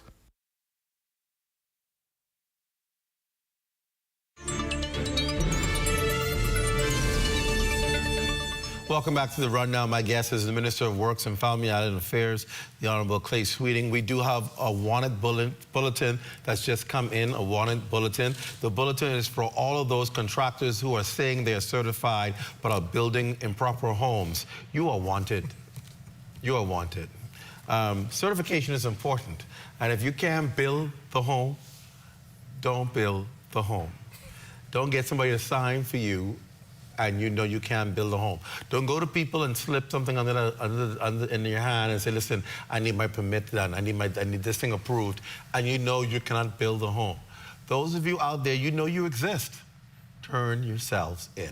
Okay, so let's get back now. We're talking about Family Island affairs.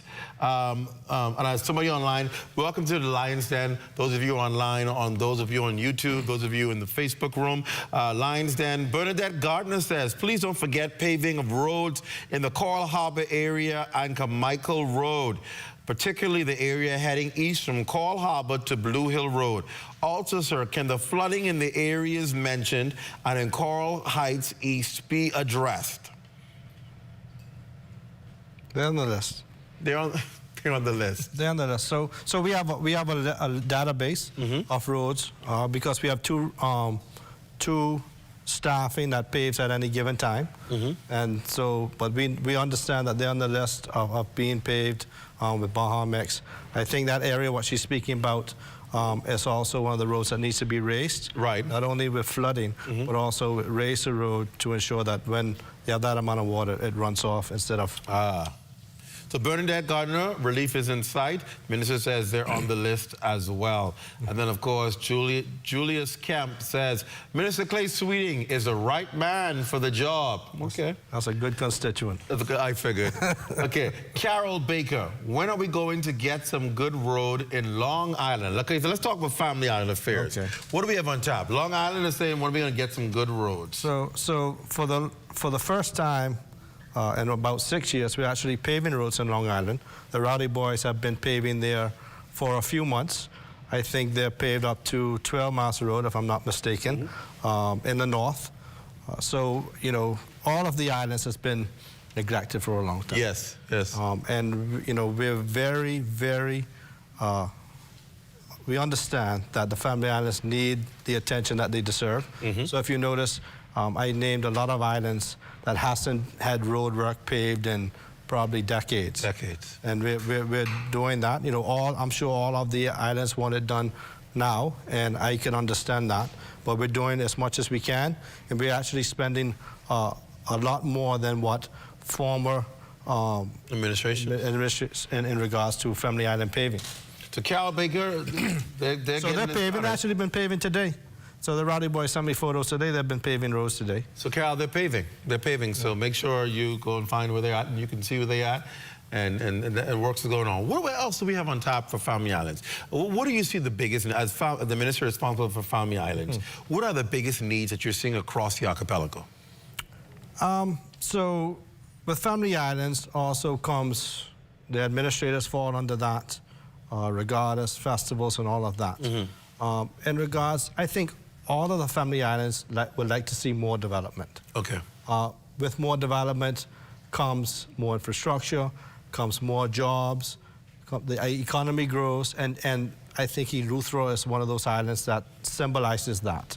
When you look at Governor's Harbor, that's a brand new airport that the Ministry of Works put there. The first time the airport has been touched in probably 50 years. Wow. So they have a new airport. With that airport, American Airlines now has 3 flights into Governor's Harbor every week. Wow. In season. So they'll start October and go to the season. So with that, we got more tourists coming in. The economy grows. So with infrastructure, with proper infrastructure, with water, electricity, roads, airports, then the economy grows. And for the most part, as long as, you know, the islands do it for themselves, because, you know, they have that charm, and every island has a different charm that people want. They're safe. Yeah, they're safe, you know. That's why I like to go home on the weekends. I know. You live in the capital, you gotta be a thug. Okay, so let's talk a little bit about festivals on Family Island, because it's probably the biggest opportunities to make money, particularly for those vendors from the Family Islands. Are there plans to take that to the next level and to encourage it to be a little more sustained with these festivals and put it and injecting into them to make them a little more successful for residents? Right. Well, that's the idea. North Eleuthera Regatta, they'll be having that next week, and they're doing a little different twist to it. They're doing some on the mainland and another site in Harbor Island to try to incorporate both sides. But the idea is not for government to pay for these events. Correct. It's to help to promote, subsidize in a way. But these events could make a lot of money. When you look at Summer Regatta, the amount of people that goes, you can book a hotel, you can rent a car. The site is full of people at all times. So these are economic opportunities and economic drivers for these communities. And that's where we would like to take it. We have a lot more regattas and festivals popping up over the place. But these are money-making opportunities for not just the committee, but persons who can come there and maybe give something different. You know, not every stall has to be a food stall, or every stall has to be a stall that sells alcohol. You know, you can have stalls that give you a unique way, a charm of being from. So if you come to Pineapple Fest, or you come to what makes Eleuthera, and you could do stalls to promote that in that way.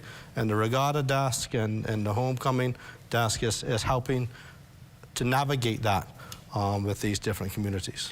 We saw recently a very popular mailboat company decide that they were not going to, they're going to have to close down business and not be able to do it anymore. Are we in jeopardy of not having consistent mail-boat service to our family islands? We know that's a way of getting goods. Are we going to look at a different route for them to get goods and services, or is the mail-boat way still the way that we're going to go throughout the archipelago?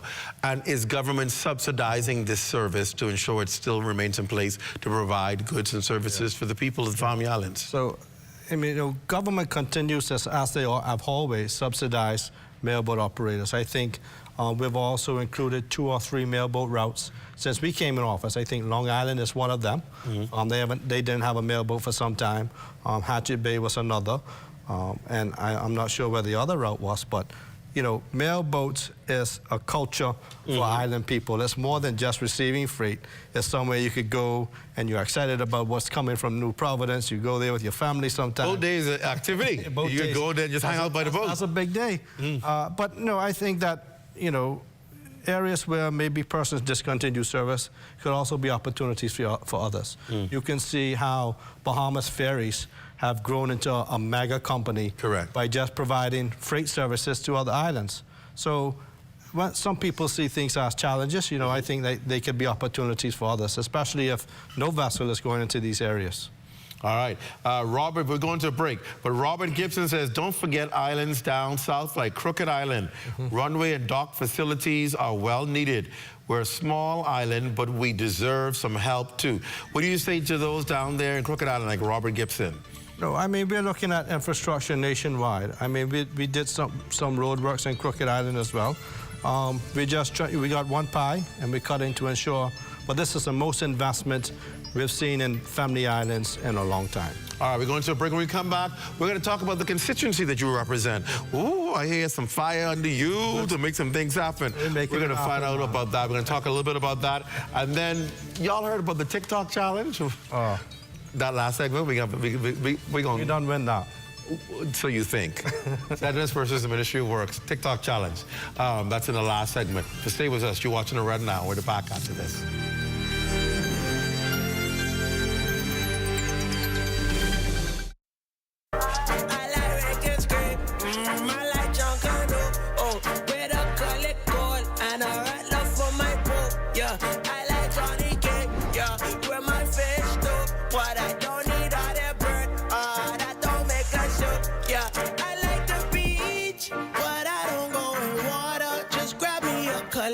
That's the bear of the Bahamas. I like to go down. Oh yeah. We are here in the time of need. There's no discrimination. The mission is to relieve the suffering. We volunteer, we deliver care. With donors and partners, we're always here to turn compassion into action. Protecting life and health with our training throughout the years. We empower to heal the world. There is hope, assistance with disasters. There is shelter and love for our people. We can work together to help those in need. So volunteer with us and donate to show you care. There is hope, assistance with disasters. There is shelter and love for our people. We can work together to help those in need. So volunteer with us and donate to show you care. Together, let's build a more resilient Bahamas. Community farming for food security. Climate programs suited for our island country. Together, let's build a more resilient Bahamas. This message brought to you by the Bahamas Red Cross Society in conjunction with the Broadcasting Corporation of the Bahamas.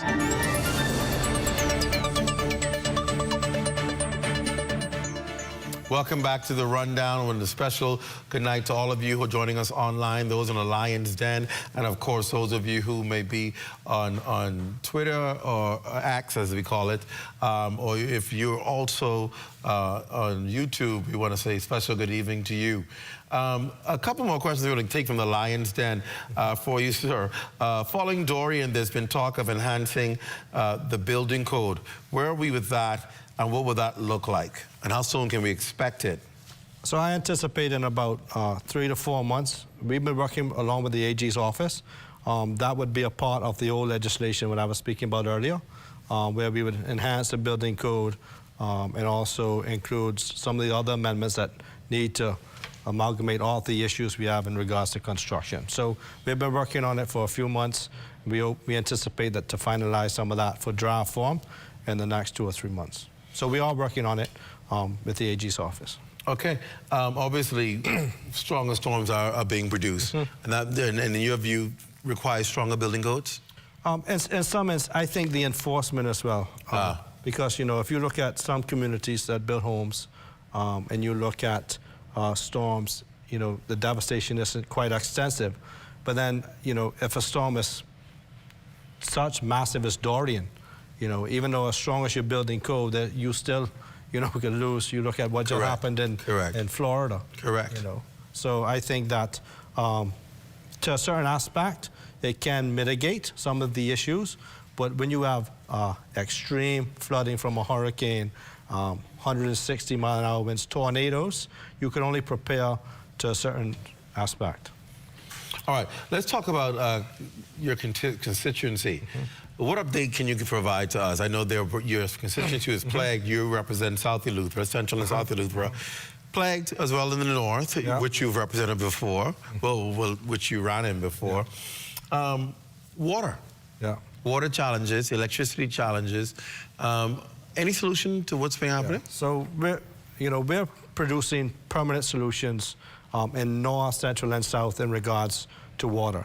The minister who has responsibility for water, Minister Lundy, has been very proactive, as well as the former chairman, Savannah Spetty, who was a part of the construction of 2 tanks, well, 3 tanks actually. One in Harbor Island, which is a 300,000-gallon tank, another one in North Eleuthera, and one in Central Eleuthera, which is a 1 million imperial-gallon tank. Wow. So the one in Harbor Island should be filled with water, or just about. The one in Governor's Harbor at the naval base will be filled with water by tomorrow and will be on stream by Thursday. And these are long-term solutions. I was about to say. Not just quick fixes. And also with the 163-mile road improvement project, there are also water mains replacement and that as well. So in the past, if you had water challenges in the south and you had water in Central, you can't pump water from Central to South Eleuthera because it's a disconnect. The pipe doesn't run all the way. So we're going to connect the whole island, provide areas with water that hasn't had water in decades, and then we can mitigate some of these challenging issues. You know, it's not just a Band-Aid. You know, when we don't just talk about it, it's important these issues get fixed permanently. Are you relieved? It was getting hot, and you seem to be, the pressure seems to be on you to fix it. Yeah. Are you happy that there seems to be a permanent solution? I'm very happy, but you know, being a representative, sometimes it's about pressure. The thing is not to buckle under pressure, right? So and these are things that we've been working on for some time. So it isn't like with the issues from 2 months ago, we woke up one day, built a tank in 1 week and filled it with water the next.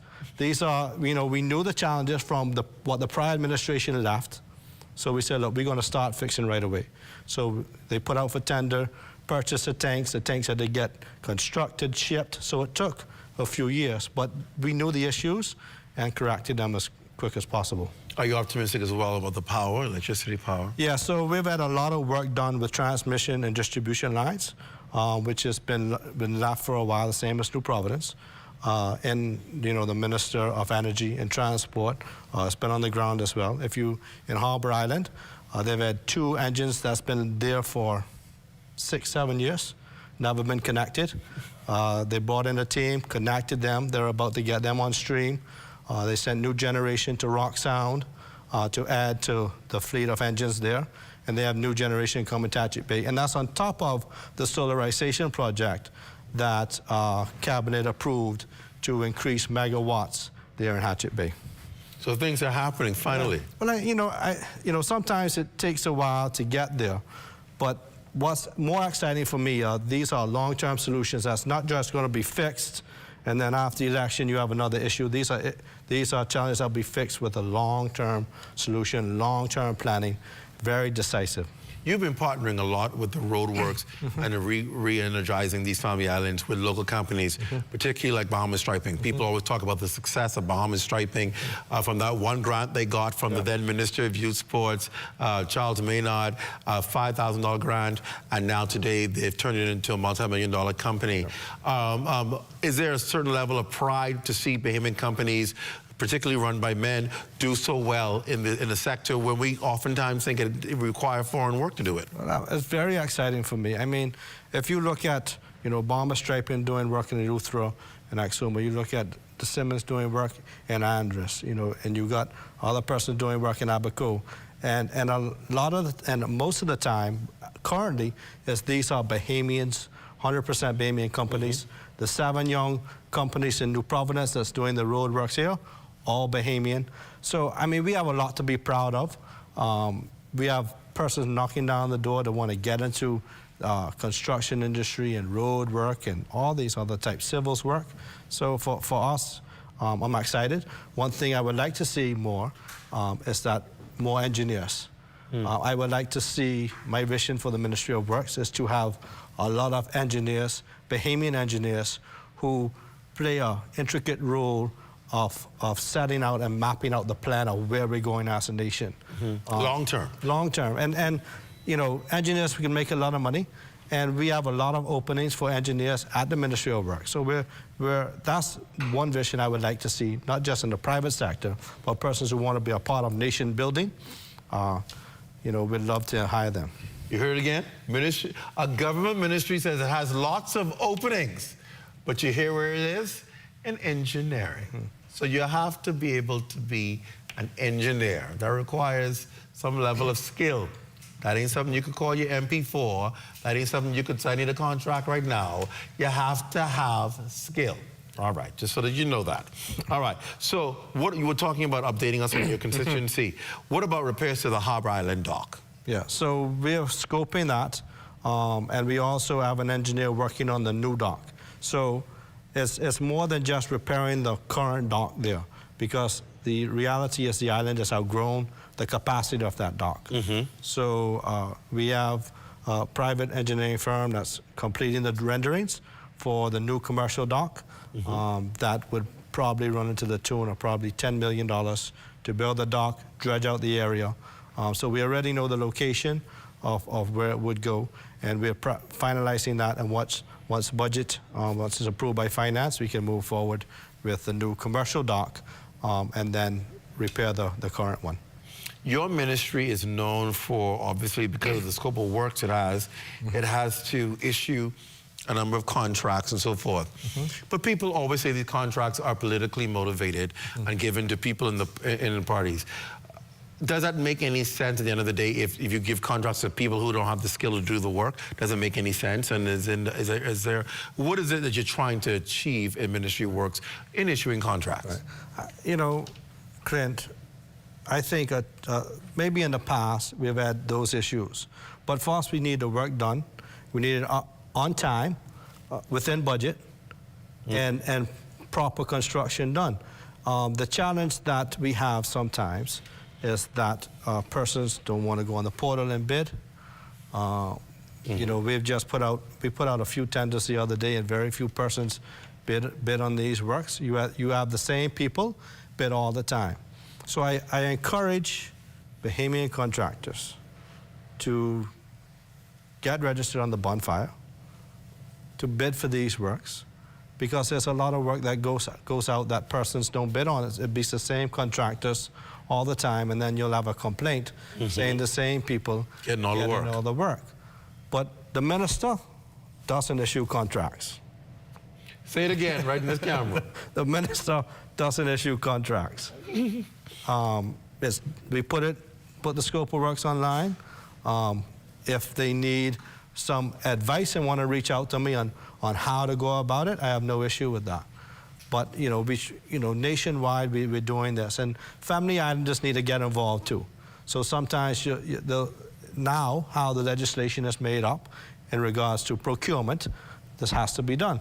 So sometimes you'll see someone from New Providence build something in a family island, and then family islands might get frustrated, but the reality is nobody's bidding. Nobody's bidding. And going through the process. So I encourage family islanders to register, be a part of growing our country, growing your island, and you know, it's a way to do it. Let's go get some more comments from online. This person says, I love his sexy accent. You read that on there? Brooks getting bored. Okay, let's move on from that one. Oh, man. They say with all the roads in New Providence being paved over the next few years, under the previous government, there was a $10,000 fine put in place for utility company digging up the road after it's been recently paved. Is that still in effect? Yeah, I mean, the legislation's never changed, but what happens is they do have to get approval from Ministry of Works before they dig into the main road. Okay, and this person is asking, well, that's Carol Baker, could you please put in a word so we can get a new airport? I'm not sure, I think she's somewhere. Long Island. Long Island. Okay, she wants a new airport. The Minister for Aviation, Deputy Prime Minister, I think has already announced that. Long Island is looking Long Island has gotten it. They're working on approval. They're working on getting approval for airport for Long Island. Gilbert Davis says, can you ask Mr. Sweeting if he will support the government giving the Bahamian people monies from sovereign wealth funds? I mean, the Sovereign Wealth Fund is already a legislation. I think, you know, is he asking for direct funding? I don't know. What about that Family Island Fund that was supposed to was been set up, announced in the budget? Family Island Development Act. Yeah, is that happening? Yeah, it's happening. I mean, you could look at proceeds of some of that going into some of the airports. You look at Cat Island. You got 2 new airports in Cat Island, and you can look at some of this other infrastructure is being utilized for that. I mean, if you look at the family islands and the infrastructure that's being put into these communities, you know, some of that would come from the development fund. All right. What do you want people to know as what is on tap from the Ministry of Works over the next few years? What do you want people to think? What do you want to say to people about the Ministry of Works? For the Ministry of Works, you will see, and you could already see a new branding with the Ministry of Works. You will see digitization. You will see expedited business plan approvals. You will see integration with the family islands, with Ministry of Works to help to speed that along. And you'll also see a more aggressive road paving, drainage. You'll see a lot more streamlined in the way that we do business. And you'll also see the way on how we attract engineers and other persons to work at the Ministry of Works. So you'll see a lot more branding exercises and integration to connect the Ministry of Works with the people on the ground, as well as family islands. All right, good stuff. Thank you. That was the hard part. That was all of the work part. When we come back, you know what we're gonna do when we come back? What? I ain't dancing. I didn't ask you to dance. I'm gonna dance. You think I'm gonna dance at this hour tonight? No, I'm not gonna dance. We come back. If you haven't noticed, if you're not a social media acolyte, there's been some intense wars going on TikTok between your ministry and our corporation, between the Ministry of Works and the Broadcasting Corporation. They challenged us and we clapped back. No, you challenged us and we clapped back. Oh, y'all started it. We didn't start. Play the reel. We can play it after the break. I hope you're ready for this. I hope you're ready for this. We're back after this.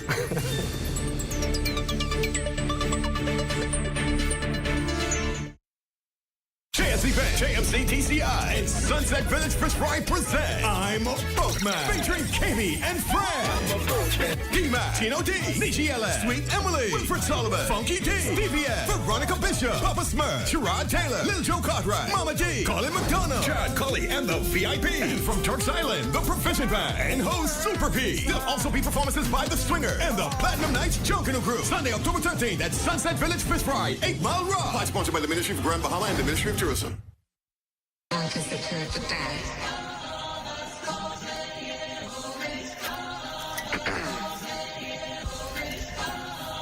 Ready.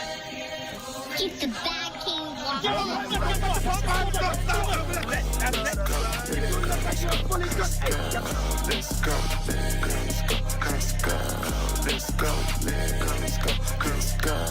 Let's go. We are going to ensure and make sure that this is your last time here.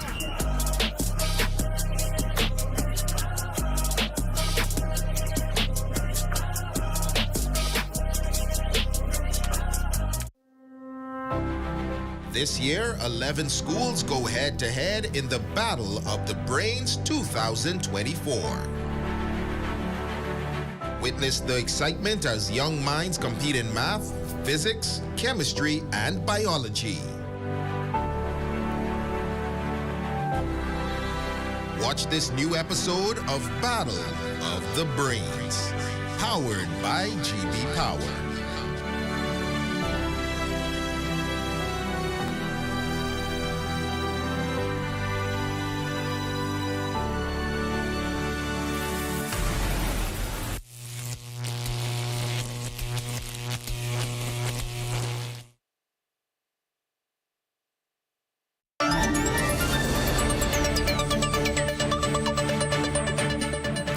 And welcome back to our final segment, talking to the Minister of Works and Family Affairs. Now we're going to take a little lighter note. So, of course, if you've been watching and tuning in on social media, you know ZNS has the most strongest and powerful digital media there is in all of mainstream media right now in the Bahamas. And so we've been helping the Ministry of Works to grow their new little cub of TikTok. All right, they've been trying to get the views to Ministry of Works, and they came to, well, they responded to the big boys.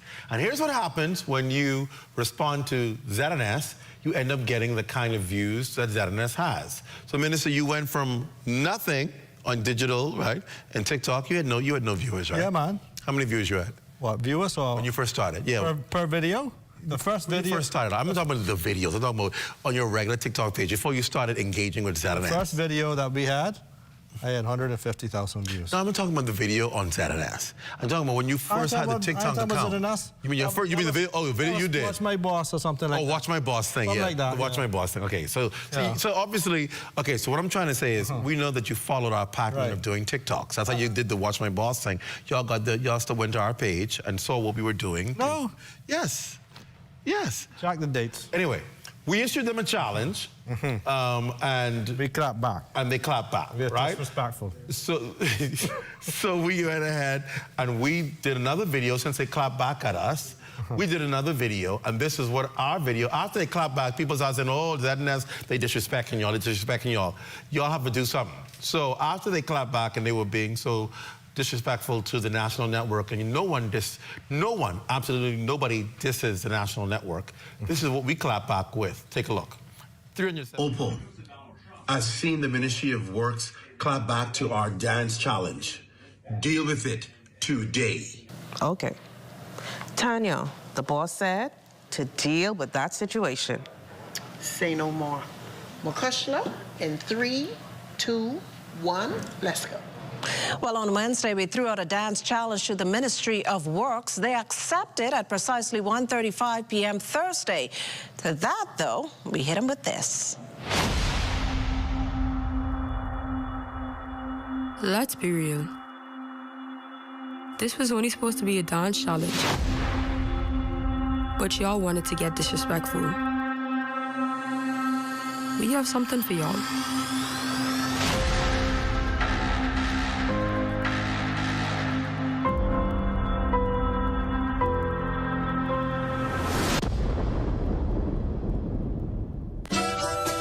Let's put an end to this once and for all. Disrespect is never considered cute. Whoever is giving you tips to step shouldn't be a part of your crew. This a dance competition. How they get on disrespecting us? Work's getting woke if they ever try to step to us. Remember, only the sun covers Bahamas better. Here's a letter to the minister. There's no that y'all could never. Cute little video production, yeah, we got that. But this is about dance, baby. Show me where the dance at. let's be real. They tried to make it production because they know they couldn't dance back. Step in like you're hungry in that video, then post it on the talk like it's gas. Spread me, bro. Come on your own turf and break it down. Y'all ain't ready though, and I don't think y'all want this week to show y'all just how petty go. So next time, keep it just dance, cause the big boys could show up with big pants. We the best. Even Khaled would say no ifs, ands until they take defeat. We are as it stands. They wanna play chess? Well, let's play. Xananas all on your turf. That's checkmate. Thought you couldn't see us? Now you gotta get checkmate. Straight to the chest. You should have first wore a breastplate. Words getting work. Words getting work. Hold on, where the staff? They tell the interns where the staff? Where the staff? Tell the staff come outside. Tell the staff. Where Riel? Tell Riel. Tell Riel. Tell Riel. Hudson, they come outside. Tell Riel. Wait. Tell Riel.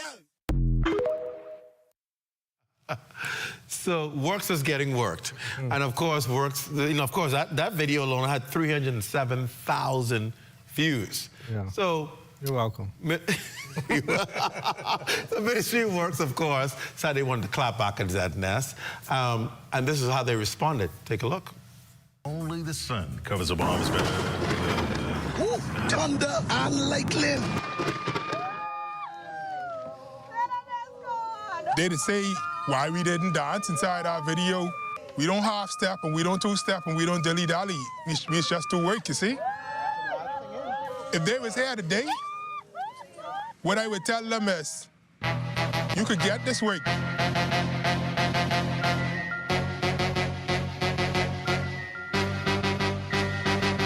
So what do you think our response should be to ZNS Digital?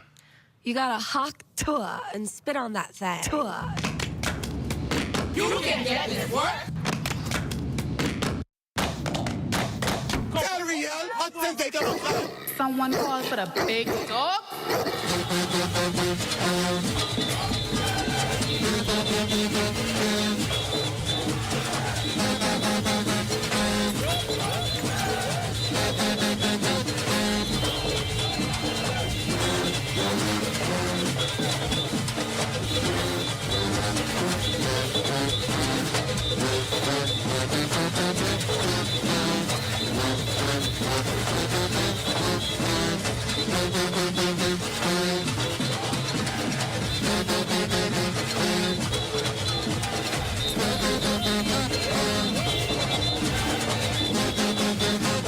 Keep my ministry name out your mouth.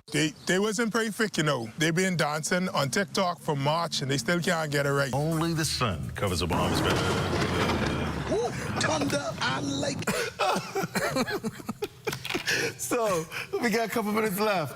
Oh man! To the viewers, go online. Tell us, who do you think won the TikTok challenge? ZNS or the Ministry of Works? Go ahead, I don't see right now. Online, tell me who you think won the TikTok challenge, ZNS or the Ministry of Works. So while they were casting their votes, you know, because, you know, we open it every door. Are you doing the voting now? Yeah, they're voting now. We opened it. It's instant, you know. Okay. ZNS, we can do it live. Okay, good. Did that settle the score? Did you feel as if you got some satisfaction? It grew your TikTok, so ZNS helped you. Yeah, and we grew yours, so we helped you. Yeah, but we were already a large TikTok. You said on us. You're supposed to cover the Bahamas better. We build roads. All roads lead to ZNS. So listen, the votes are coming in. Oh, Lord. Oh, Lord. Count it again. Count it again. Yeah. They say Ministry of Work says Holly Pairs. Superior Shanty says works hands down. Holly Pairs, I go with my good MP. Julius Kemp say Ministry of Works. Oh, Lord. Alicia All is the Ministry of Works. I'm so sorry. Oh, Lord. Khalil says Ministry of Works. Clarice says Ministry of Works. Katie says Ministry of Works. Y'all can call here looking for us to put them on the community page. Boy, they hang on. Judith says Ministry of Works. Daisy, Ministry of Works. What do y'all do? Why is anybody out there who's going to support ZNS? I'll give you a free community page ad. Say Works kill y'all. Man, it's all right. Okay. ZNS the best. Thank you, Shirley Roll. Make sure you call me tomorrow. See you work, yeah? No, Shirley Roll does not work here. Lord, everybody says, okay, I get it. Stop voting. Okay, everybody's saying Ministry of Works. Stop voting. Works get it. Okay, so congratulations, sir. Thank you. I feel better. You gonna have me back here again, or no? I'll have you back because, you know. We could include you on our next TikTok. Show off. That's the rundown. Tomorrow we have the JCNPs coming to explain what's going on in Junkanoo. I don't know. All I know is no matter what you do, Saxons can be all about. Are you Saxons? Who? You? Are you Saxons? No, man. In any lucha, we have the Zulu dancers. And the what? Zulu. Thank you. That's the rundown. We'll see you right back here tomorrow night. Royce and Jones at 11 o'clock. Bahamas tonight at 11. He's in the back there. He's here working hard. See you at 11. Good night, everybody.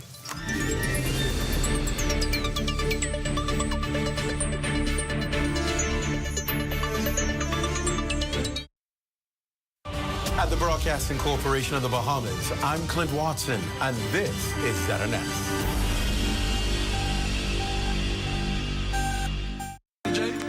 Why about to look at that shirt? You want some bumblebee tuna? I'll just take a melon slice. Cool, melon slice. Watching your weight. That's good. And the chicken sandwich, the T-bone steak, the seafood platter, and the fried jumbo shrimp. Okay, one order slim fast and a big God master. Give me somebody. How you doing, brother? This does not taste like French toast to me. Well, you know what? I'll go in the back. We got a chef. He's directly from France. Really? Yeah, I'll bring him right to you. All right. Thank you.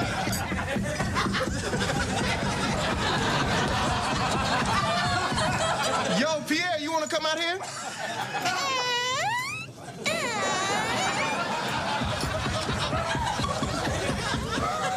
Si pour son molesté tout petit, pas constamment. Si pour tout son marté, tout pour tout pas Jean-Claude Van Damme. What kind of French is that? He from the south side of France. Si pour tout son molesté, c'est Shaquille O'Neal des coupes de ville. He said you should try this, bro. Si pour tout son molesté, pas passer city de Great Poupon. He said, so what you think about that? Si pour tout son plastique, please you better recognize. So what do you think of your food? Much better. Merci beaucoup. Gesundheit.